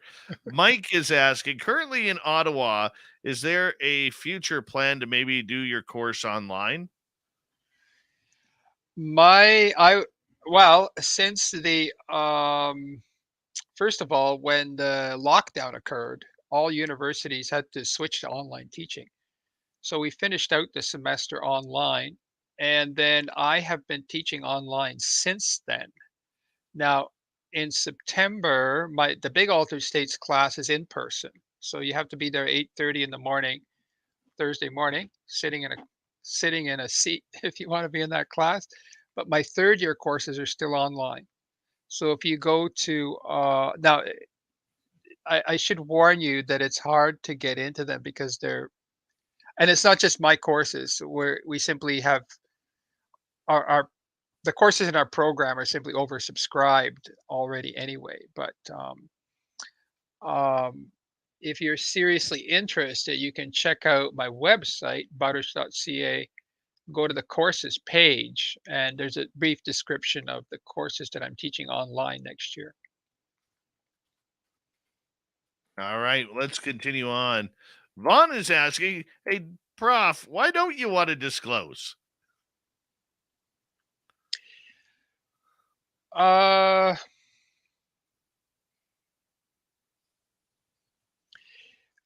think it's vulnerability, making myself vulnerable.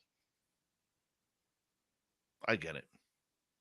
And I think that. Oh, by the way, I'm not worried about your audience in the least. They're not who I'm worried about. I'm worried about various,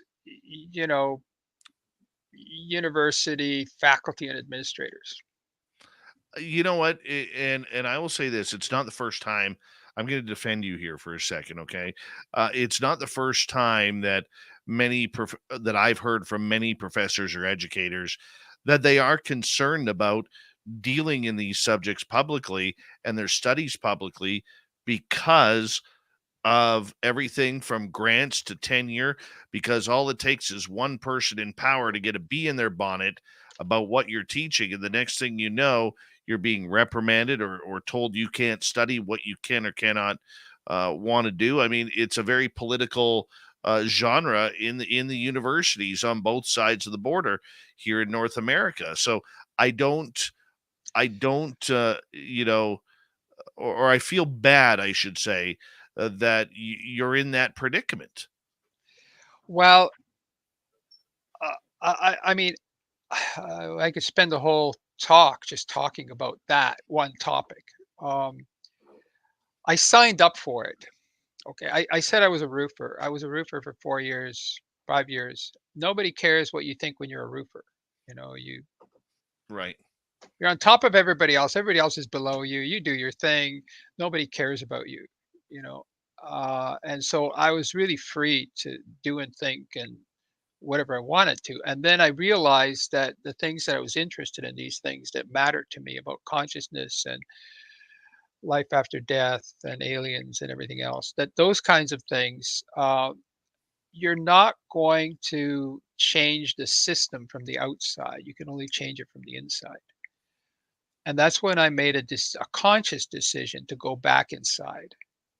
And and that meant going back to university. And the reason I studied mathematics for 4 years and specialized in mathematical logic in particular, one reason was because I didn't want people to challenge my credibility. That, oh, well, the reason this guy has these funny ideas is because he can't think, right? He's no good. So you have to sort of play your cards close to the chest after that, like going through the PhD, getting a position, a full-time position, getting tenure. But by the time I became a full professor, which is sort of the highest rank that's available at my institution, there's not too much they can do to you except make life miserable for you and try to throw you under the bus once in a while, which has happened to me.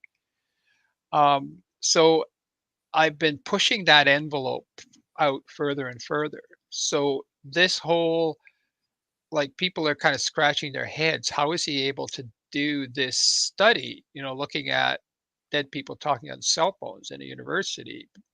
Because we understand how uptight universities are and how, you know, how much they dislike thinking about anything interesting. or anything interesting along these lines anyway. And it's because, I've sort of done it very slowly. It's kind of like this slowly expanding balloon, that just chews up more and more space all the time. Till you know, you have a research grant to study dead people talking on cell phones. Bingo. And you write a book, Death is an Altered State of Consciousness, and people have been amazed that the American Psychological Association, which is a fairly staid organization and fairly conservative, that their books division has published my books. This is the third book they published. They published Alterations of Consciousness, and they published Transcendent Mind, which I wrote with Julia Mossbridge. And now they're publishing Death as an Altered State of Consciousness. But I think that that's a testament to their integrity, that they are willing to publish books based on their quality and not because they don't conform to the prevailing ideology. And so you sort of have to find those doors that will open and places where you can sort of expand and allow yourself to express what it is that you want to say. So you sort of have to know how to play that game, and need to know how to survive in that system. And I've seen people who don't, or I've seen students who are denied their PhD because they don't agree with materialism. I've seen faculty leave the academy because they were overly harassed or challenged. I've seen and people not even get in the first place is the most usual one, because as soon as they figure out that this is what you're like, they don't want you. Yeah, that's kind of life from the inside. But I know how many people I've affected, like my students, obviously. But beyond that, through writing books, through presenting at conferences, and by the way, I didn't come on this program willy-nilly. I had careful discussions with my handlers as to whether or not I should be on Dave's Spaced Out Radio or not. And the conclusion was that I should, and that it's very important for me to talk to real people, as we call them, or at least as I call them, and not just to academics and students. I think it's wonderful, and I'm glad you chose us. I really am. Let's get to another question from our audience, because we only got about 6 minutes here. Let's go to DOD. After death and before birth, has science found any answers yet? Yes, that's the interregnum. Sort of one way of looking at the question about what happens after death is to look at what happens before you're born. And so, of course, the iconic figure there is Ian Stevenson, whom I also knew. He was at the University of Regina, and he went mostly to Asia to study cases of children who appear to remember past lives. And so in some of sometimes you get not only children remembering past lives, but remembering what happened between the lives, or remembering having seen, their own funeral in the previous lifetime, that kind of thing. So yes, people are gathering data about what children report as having occurred between the time of death of the previous personality and the birth of the body they're in now. So do you believe then that there is a follow-up in the afterlife with reincarnation? I think it makes sense. I think it makes sense, and it's consistent with the evidence. I don't know how you can prove that. That would be very, very difficult, because see, whenever you're trying to prove something scientific, you have to rule out all the other possible alternatives. And as I pointed out already, that gets very, very difficult. And it gets very, very difficult with this as well. A part of that has to do with the nature of time.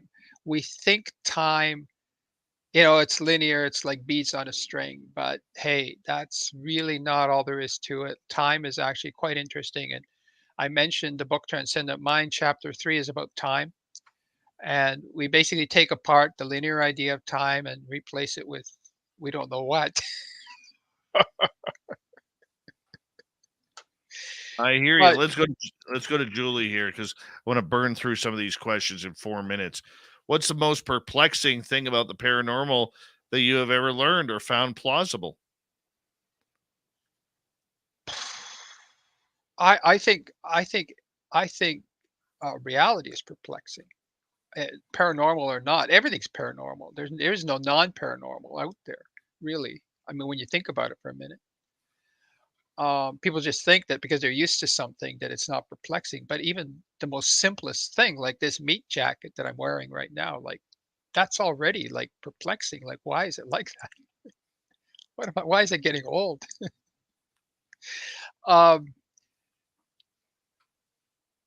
what would be the most? I think most recently it is the degree to which what we think of as physical reality, the degree to which it's plastic, the degree to which it can be manipulated, moved, reshaped, reorganized in the form of apports, in the form of levitation, in the form of PK, those kinds of things. That really struck me as I was writing this book.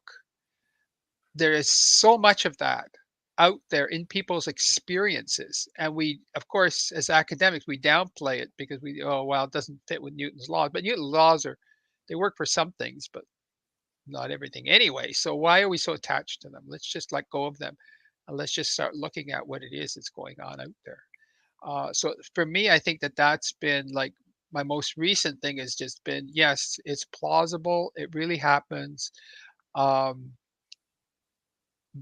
What we think of as this really solid reality, not so solid. Okay, let's continue. Let's go to Bad Daddy. Have you ever heard of people stopping alien abductions by calling out the name of Christ?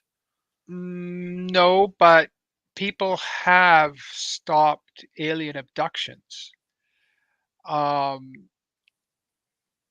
Most people say they can't, that they're completely compelled to be part of whatever the experience is that's going to happen. But there are cases, and David Jacob gave me an interesting case. He said there was a woman who was being abducted over and over and over again, and she was really tired of being abducted. And so what she did was she took string and she took the string and she wrapped it around herself and tied it so that she had all these strings on her. And the aliens came and found her with all these strings, couldn't get rid of the strings, and gave up and left. And I said to David, I said, that's bizarre because aliens can levitate you through walls and windows and everything else. They can levitate you through strings, like obviously. So what's the problem here? Maybe they just didn't want a woman with strings attached.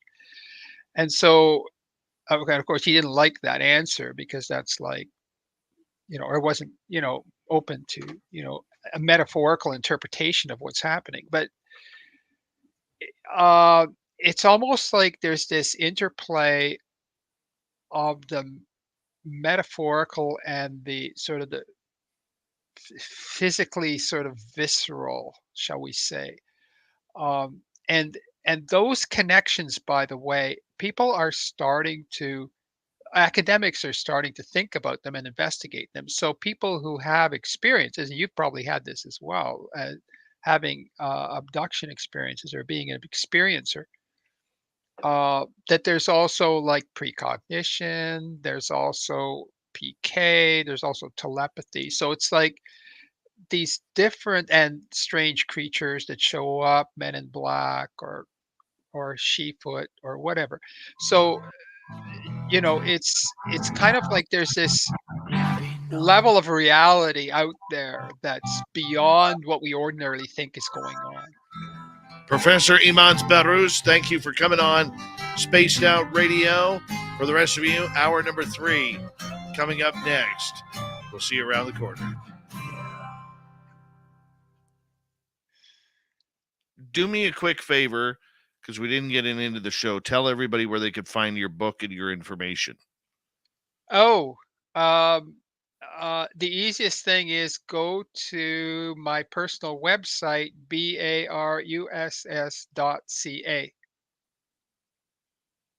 And there's a Yes. books page. You can go to the books page. You can read my biography. You can look at the courses that I teach. There's a list of all my publications, or most of them anyway. Perfect. All right, boss. Thank you for a quick and fast and amazing show. Told you it'd be that way. Yeah, it just went by, and it was interesting. You pushed me a bit when you got me talking about aliens.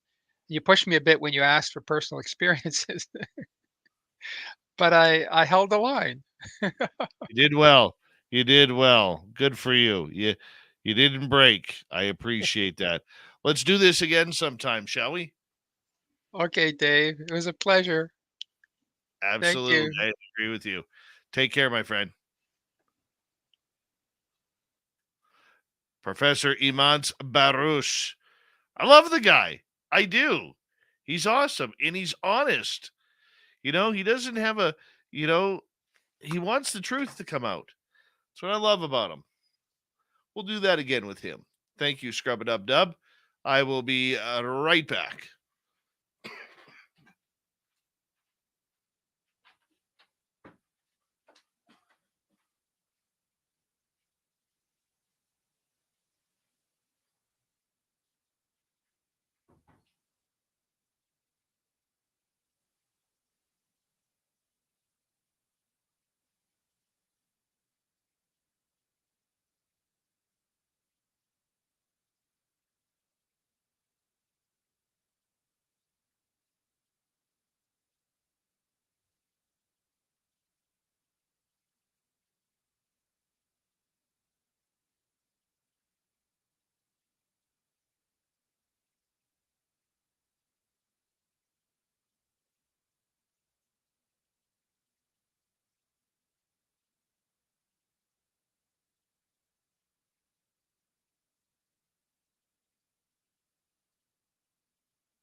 All right, how we all doing?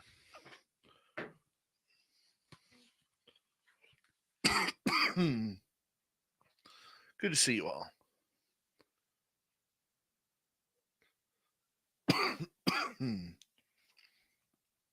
Hi, Sandra Kincaid.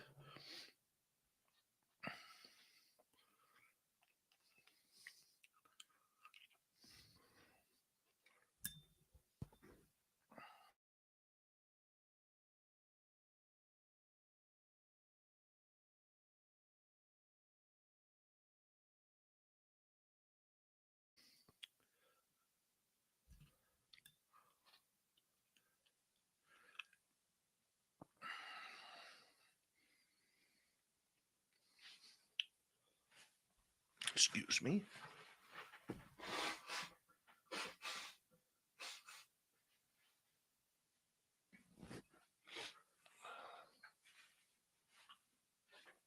Thank you to Scrub It Up Dub, Jenny, Vaughn, ×2, Maggie, Izzy Stradlin, Mike, and Simon for the great super chats tonight. Here we go. Hey, Jerry, how you doing, buddy? Jonathan Bowman, how you doing? No, we don't shoot ourselves in the foot with that, John. Sorry. Would you like to connect with us? Head to spacedoutradio.com for all your latest show info. Now, back to Dave Scott and SOR. Here we go with the third and final hour of Spaced Out Radio tonight. Good to have you with us. My name is Dave Scott. Very much appreciate earning your listening ears wherever you are on this beautiful planet we call Earth. Hello to everyone listening in on our terrestrial affiliates around North America, digitally on Odyssey Radio, TalkStream Live, and KPNL.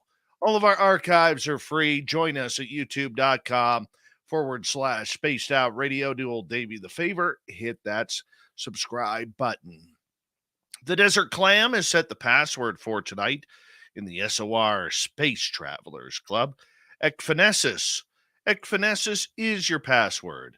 Use it wisely, Space Travelers, as the Clam sets the password each and every night right here on Spaced Out Radio, our website, spacedoutradio.com. We have a plethora of features for you. Rock out to Bumblefoot, read the news wire, check out our swag as well. Follow us on Twitter at Spaced Out Radio, Instagram at Spaced Out Radio Show, and on TikTok at Spaced Out Radio. It is that time once again to kick off hour number 3. Steve Stockton from Among the Missing has another creepy story for us.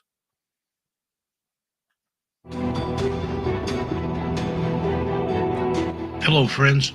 Welcome to Among the Missing YouTube channel on Spaced Out Radio.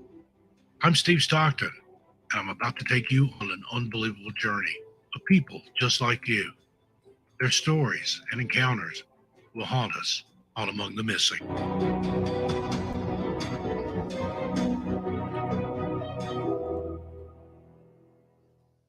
Hello, once again, my wandering wanderers. Steve Stockton here with you, ATM on SOR. Tonight, I bring you the story of the Dover Demon. Now, the Dover Demon is a cryptid, or a creature whose existence is disputed or unproven, that was reportedly sighted in Dover, Massachusetts in 1977. The creature is described as being humanoid in appearance, with a large watermelon-shaped head and glowing orange eyes.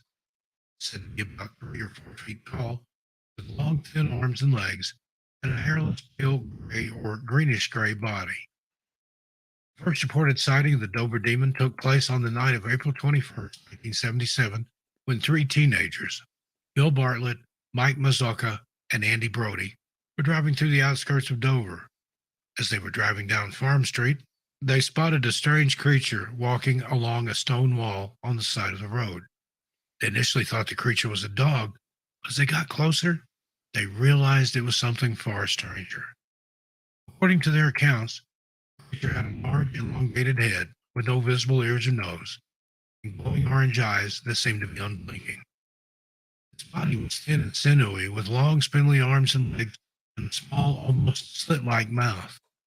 The creature reportedly stared at the teenagers for a few moments before darting across the road and disappearing into the woods. The teens were understandably shaken by this experience, and they reported the sighting to the local police department.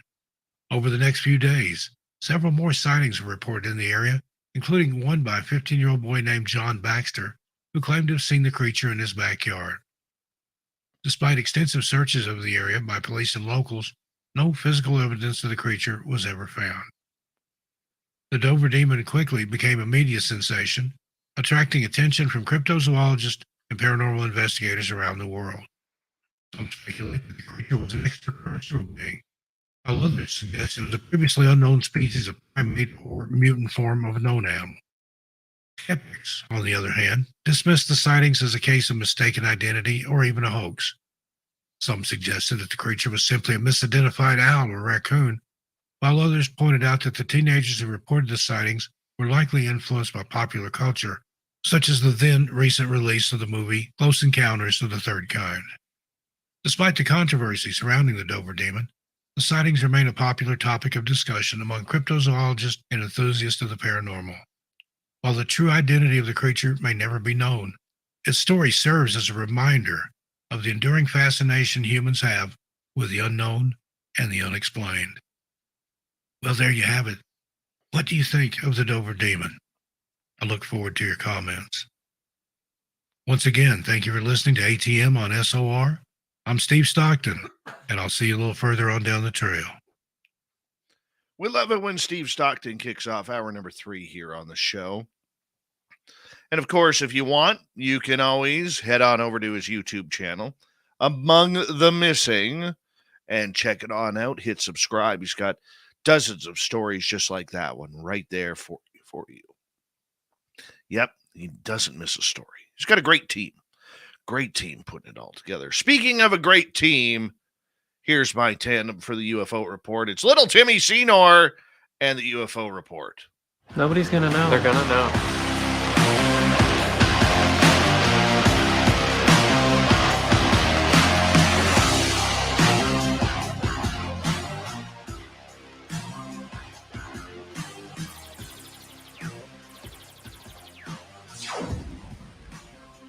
Timmy, it's been a good solid week of information, my man, and it's good to be back on the air with you. As things settle down here around SORHQ, we get back to normal with broadcasting and everything. I just want to say big thank you. You over the weekend and since my mother passed 12 days ago, you've been extremely supportive and extremely awesome in checking up on me, see how you're doing. And I just want to say publicly how much that means to me, my man. That's what family does for each other, man. Of course, I would be here for you. Of course. And all the love from your chat as well. You've got a ton of supporters that have been there for you as well. Not just your team, but everyone in the chat has been asking every day about you. And so Marquis been holding down the fort, and I floated in here and there. But the show's been fun. It's been a lot of fun. But yes, we have had you in our thoughts, my friend. Appreciate that. And to our audience members as well, thank you so much for the love. What's been going on in the UFO world? I've caught a few ditties here and there from Tim Burchett going absolutely haywire to new stories coming out, new whistleblowers. And it seems like it's an exciting time going around the world right now. And, you know, Tim, before we get to the topics of the night, I just want to kind of dabble a little bit because we never use the word dabble. So I'd like to dabble a little bit. Just your thoughts over the last 3-4 weeks on everything that is going on. Is this healthy for the environment of UFOs? Is it good? Is it confusing people more? What's your overall thoughts? I mean, so for me, being kind of on the outside looking in at this topic, it's massive. This is huge. It's groundbreaking. The world is talking about UFOs, and they're talking about it realistically. They're not whispering about it embarrassingly. They're talking about it seriously, and they're asking everyone they know about it, what do you think? And they're getting stories from each other about what they've seen and what they've heard. So the world is buzzing about it. Just the fact that we had somebody that was willing to come forward in Vegas with their sighting, that took courage, so we're going to get lots of stuff coming forward. Yeah, it's a hustle and bustle right now on the subject with the whistleblowers, and then Stephen Greer with his big push. And we know that there's lots more coming, but yeah, it has been a busy month. And I think we've got even more coming before this month is over, to be honest. The question is, though, are we getting anything? It's great that there's all this information that is coming out, all these people that are coming out, but it's a lot of I know things, but I can't tell you. Yeah, you're absolutely You know, right. And at some point, that bubble, that zit, that UFO zit has to pop. And there's a bunch of us squeezing it right now, okay, trying to get that sucker to pop. But it's one of those bad ones that just goes red on your forehead and never wants to have anything come out. I mean, it's a gross analogy, but that's what so we're right. dealing with. That's what we're dealing with right now. Yeah. Yeah, and I mean, I have expressed my personal opinion that it felt like a lot of information before delivery of proof, because we've heard a lot of people with their experience or what they've heard, and we're ready for proof. We're ready for the parts. We're ready for the bodies. We're ready for the actual evidence. And so that's what I think we need next. We've had a lot of buildup, but now we need the next part of the story, which is the evidence. Give us something other than this person told me this, or I've heard of this program. That's not enough. We need more. So I think that's where we're heading, personally. Well, you know what? Look, there's a lot of people throwing around the disclosure movement, that are, and you and I have gone over the disclosure word. We don't need to reiterate my feelings on that or even yours. But I mean, there's a lot of people out there who are sensing that the movement is gaining traction. I don't see, I see publicly where it's gaining traction. But once again, it comes down to information. And Tim Burchett, the congressperson, who is very loud about this subject, has literally come out recently about he's mad. He's mad that whistleblowers aren't saying their stories in public. He's mad that at the NASA stuff. He's mad that, to him, disclosure means what it means to me, which is open the doors. Let us know what we're hiding. Do we have aliens? Do we have the crashes? Okay. If what David Grush says is true, where is it? Who's hiding it? Did it fall into private hands? Because if it did, that's not good for the American public. Okay. That's stealing from the American public. So there's all of this stuff that is going on. I think in the next little bit here, dude, and please correct me if I'm wrong, I think we're going to see some anger. I think we're going to see some real anger start to come out about this subject, because all we're doing is continually building the circle. We're not filling in the pieces of the pizza puzzle here. Okay. We need some pepperoni, man. We need some cheese. We need some, whatever toppings you like on there. We need those toppings. And that's where I think I'm getting a little frustrated by it, because we're hearing all the rumors. We got the people who want to speak. They just can't. Yeah, well, I think that we're going to be finding a lot of support for whistleblowers. And even my first article, if you're willing for me to jump into it, it covers this exact topic, that in particular, Senator Josh Hawley appears ready to hear David Grush about UFOs, while some in the media in the country right now may want to dismiss Grush's claims entirely. Hawley definitely isn't among them. The takeaway from this is that they had thousands of sightings of these things over the years. And in this quote, he continues to say, which was news to me. So I'm not surprised necessarily that these latest allegations, because it sounds pretty close to what they kind of grudgingly admitted to us in the briefing. It's not good. None of it's good. I think we want to get to the bottom of this. I think it's disturbing. And so that was Hawley's reaction when he heard Grush's claims. And so there's kind of a takeaway at this point, and the topic continues to get hotter. And so if you're up for it, I can kind of hit the highlights of what has happened recently with a quick list. Yeah, do that. Let's hear it. So the government is hiding crafts of non-human origins, according to whistleblower David Grush. Dead alien pilots have been recovered, also information from Grush. It was reported that the government is in possession of at least 12 spacecrafts. And then next, we have a man calling 911 in Las Vegas after claiming crashed aliens were in his backyard. And while police couldn't confirm the alien claim, they did acknowledge that they saw something fall. Next, the man in Vegas later uploaded a YouTube video doubling down on the claim. Next, we have heard that multiple members of Congress made it clear another hearing will happen. And then now, as we were talking about, Congressman says that the American public needs to know if something is being hidden, in particular Tim Burchett.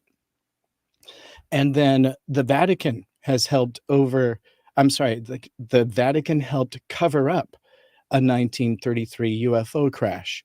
And then finally, to summarize this past week or two, a UFO was found with an interior the size of a football stadium and the outside of the craft 30 feet across.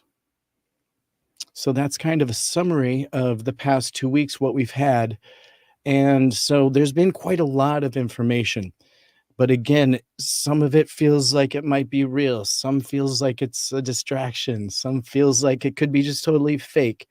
And so the public doesn't really know where to look at this point. And so I kind of understand where you come in saying disclosure, ? Over to you. Well, I mean, look, if we're trying to get the information out to the public, which is our job and what we need to do, where do we start? There's so many different angles going on right now and so many competitions for money, for disclosure, for dollars, which I think I could see us in the near future spending a lot more time on that topic. Okay. Where the information is coming from. Look, this new senator that wants to get involved, I apologize. His name again?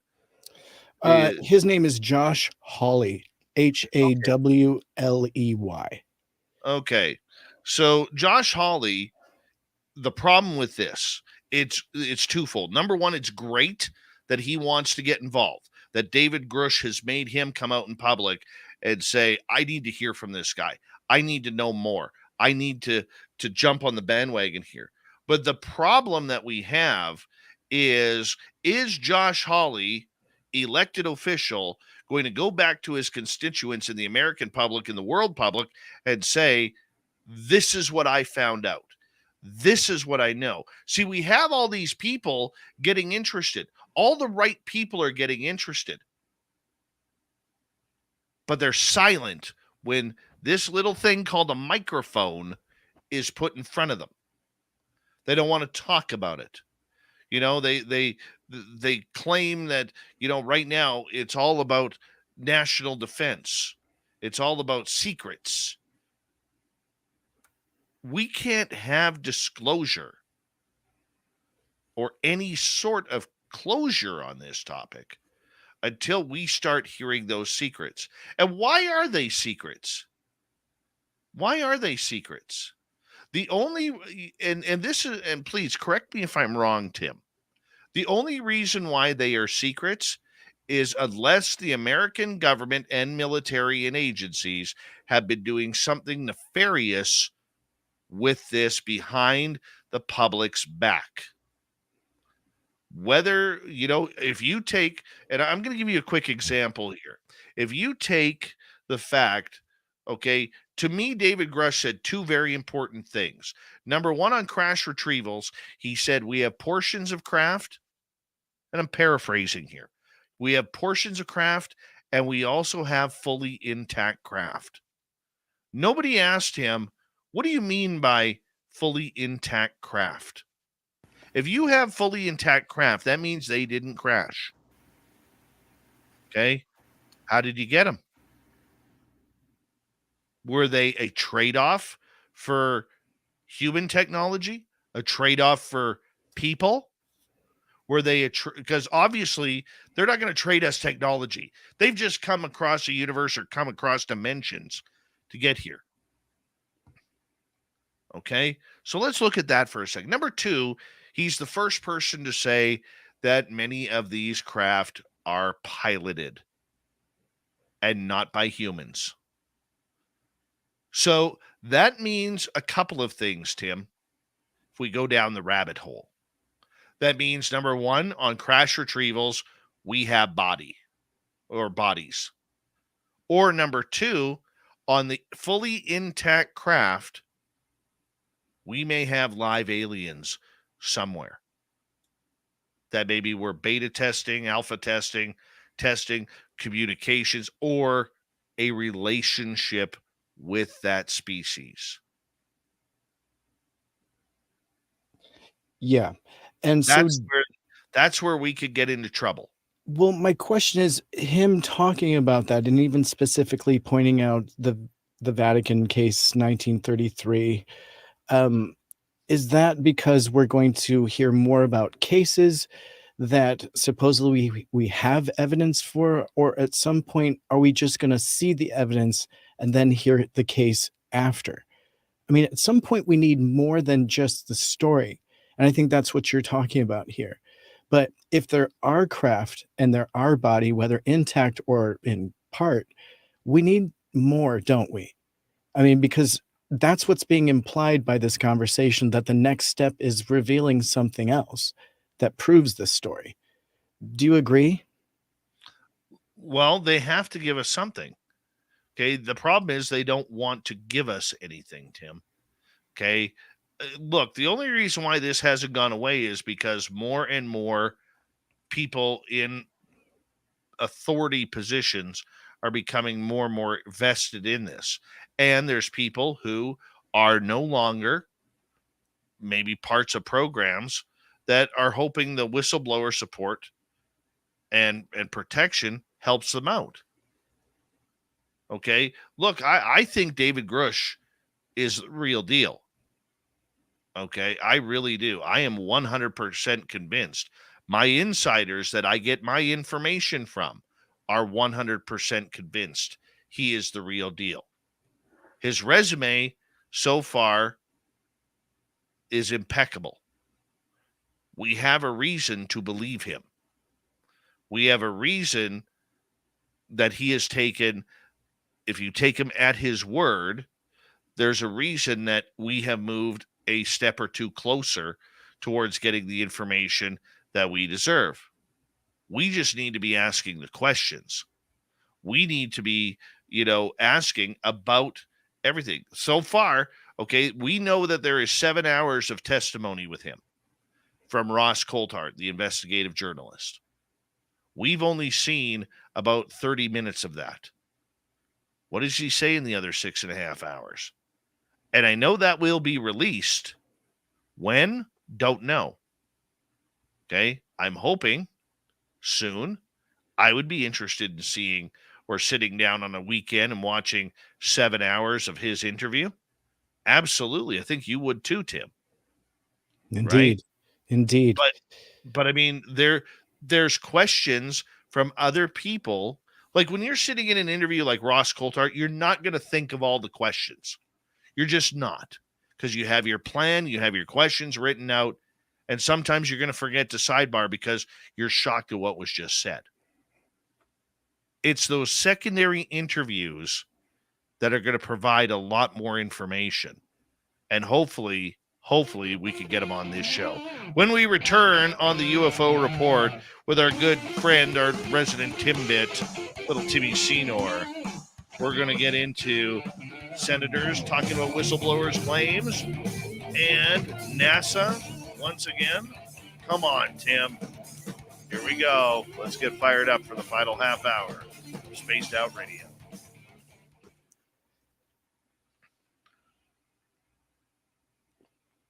Just had to throw a NASA story in there, didn't you? I just have such a comfortable hat and t-shirt from them. I just have to keep bringing them up. It's because they make great shirts. That's why I can't get them off my mind. You know what? Speaking of greatness, I have a great hat here from our man Charlie. And it is that time once again, Tim. It is that time once again where we say hello, how are you, to all the agents and agencies out there hanging on out, listening to us. Give us a call sometime, will you? You already have our phone numbers. You don't need to look them on up. You don't need to get them from us because you already have them. Yeah, come say hello, how are you? You know, share a few secrets with us. Remember, some of us can be bought. Some of us. So we say thank you to each and every one of you tonight. And Mike Bothwell, thank you again for a lovely second super chat, my man. Very much appreciate it, Mike.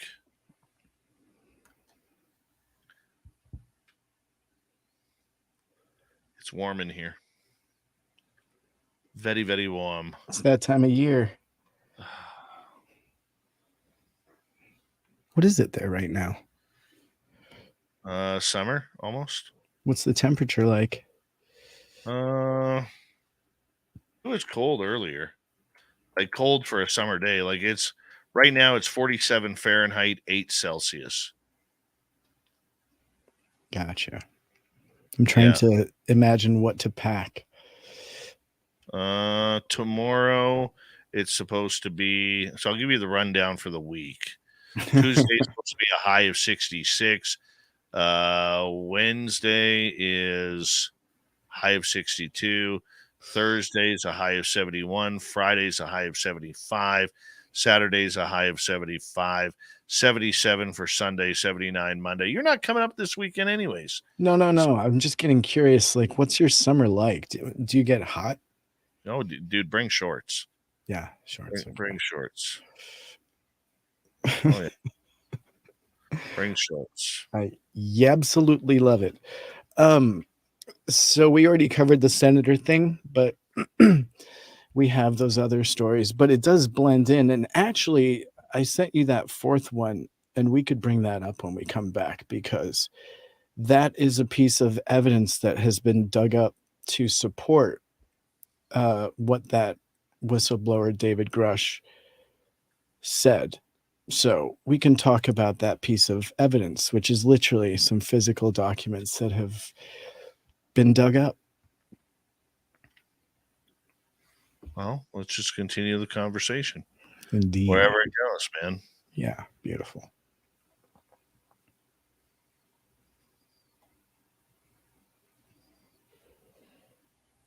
Cool.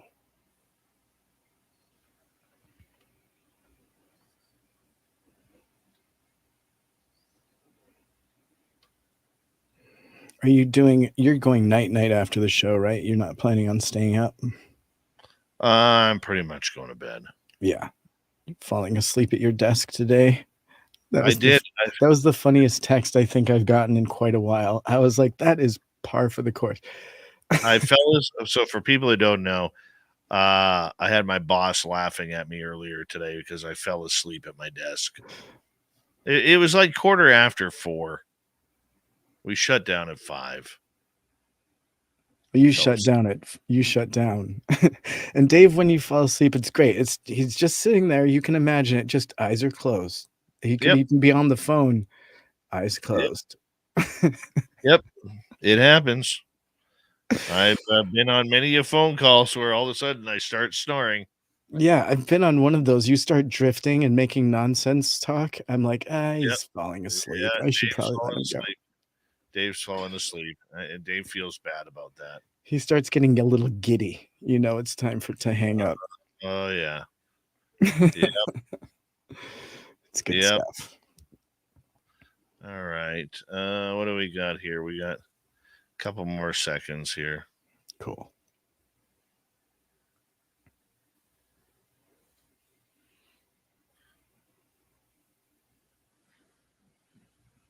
All right, 30 seconds. Thank you to CS, Mike times 2, Steve, Scrub, a dub, Jenny, Vaughn, and Maggie, Izzy Stradlin, Vaughn again, Simon. Very much appreciate the love and support, everyone. Very much do. So thank you.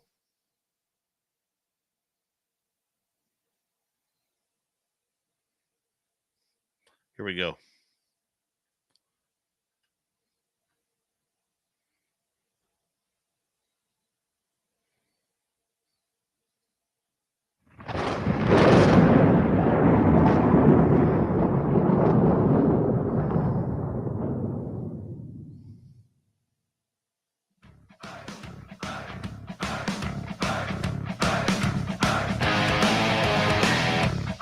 We're rounded third. We're heading for home tonight on Spaced Out Radio. Good to have you with us. My name is Dave Scott. Very much appreciate earning your listening ears. Reminder to all of you that if you've missed most of this show or others, check out our free archives at youtube.com/Spaced Out Radio. Do old Davey the favor. Hit that subscribe button. Our website, spacedoutradio.com. We have a plethora of features for you. Rock out to Bumblefoot, read the news wire, check out our swag as well. Follow us on Twitter at Spaced Out Radio, Instagram at Spaced Out Radio Show, and on TikTok at Spaced Out Radio. Tim Senor continues on with us with our UFO report happening right now. And Tim, interesting story coming out of NASA where they say they found more planets within our galaxy.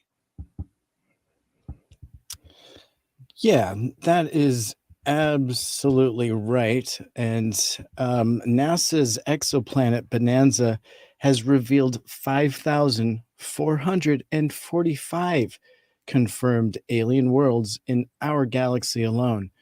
And so the prestigious space agency, in addition, identified 9,714 more potential exoplanets awaiting confirmation. And so this unprecedented discovery indicates that our galaxy is a busy neighborhood, teeming with a myriad of planets in its 4,063 identified solar systems.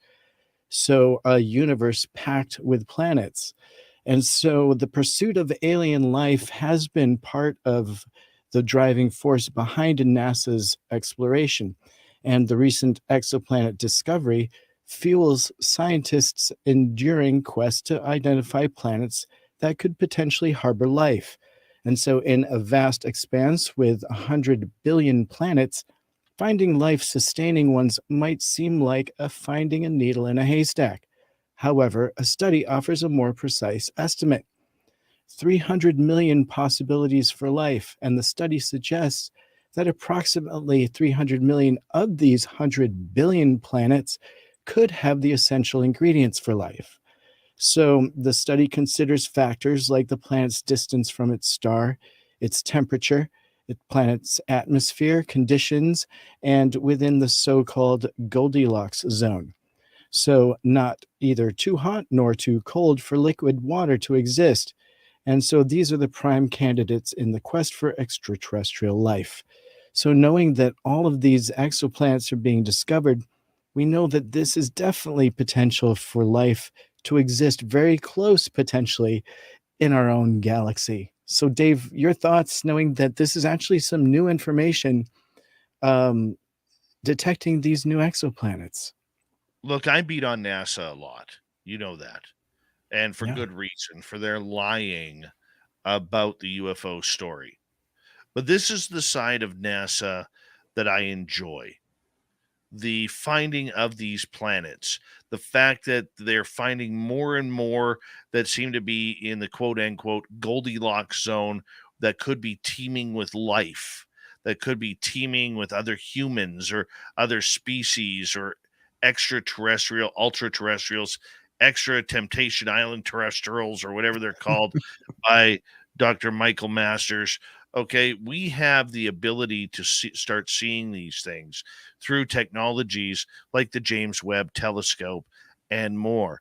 It's only a matter of time, Tim, before we get that signal I think the signal has already come, except it's being covered up.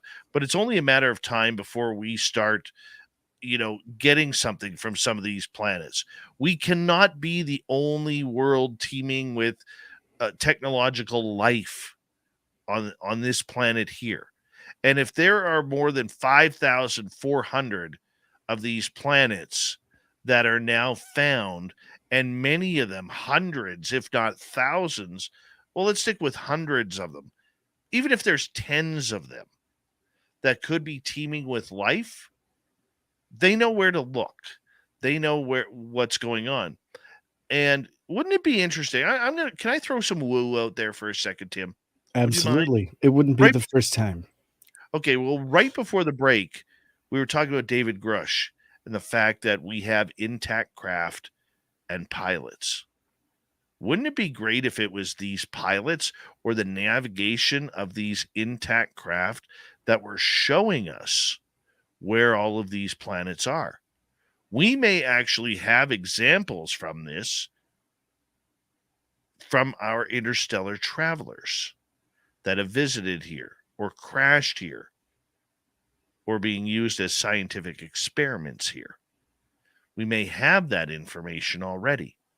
And that's maybe why we're starting to see a lot more of these planets come out. Now, I know that seems a lot of woo for some people, but there is the possibility that that's how we're finding this. We have 2 telescopes that can look into the far distance. James Webb being the number 1, and of course Hubble being number 2, but James Webb is much more clear on what it is seeing. So I'm just wondering, what do you think about that woo thinking there? I absolutely embrace it. And I just hope that if crab people do come here, they're not going to be so pissed because I love crab. And they're going to hate how we prep it and just dip it in butter. It's going to be the worst. But honestly, I do embrace that there's plenty of life out there. I think it's vast amount of it, to be completely honest. And I even embrace the fact that they could be coming here. Why not? There's absolutely no reason why they shouldn't. They could be far in advance. They could be far behind us. And either way, like we've been learning, time doesn't exist the same for everybody. And technologically, potentially, you can twist time a little bit. So making time travel possible or travel across great distances possible. So I'm very open to that. And every time we make a step forward like this, it feels like they're giving us a hint that they may know a little bit more. I mean, if this is what they're telling us publicly, imagine what they know secretly. I think that they know plenty more. As you said, that NASA has plenty more information than this on what is going on in our galaxy. I think that's a very fair assumption to make, that we know people that have worked on airbrushing out NASA images. We know those people firsthand. So we know it exists, that there has been this secret. But what I'm curious about at this point, holding their feet to the fire, are we going to get that bit of disclosure, that last piece to the puzzle that will just put all of this together? They're feeding us the fact that there's thousands of potential planets in the Goldilocks zone. They're making assumptions on how we could bend time. And assuming that's possible, suddenly travel and distances just don't make any part of the equation a problem. So, Dave, I embrace that full-heartedly. Mm-hmm. And that's where I think NASA shows off its real talents. I really do believe that. It's exciting. It really is. But what are we seeing? We're seeing new planets. But, the unfortunate part about NASA, Tim, is if they found any more, they're not going to let us know. They're not going to let us know that, hey, we've seen spacecraft flying, or we're getting signals from where, planet Tim, which is 45 billion light years away.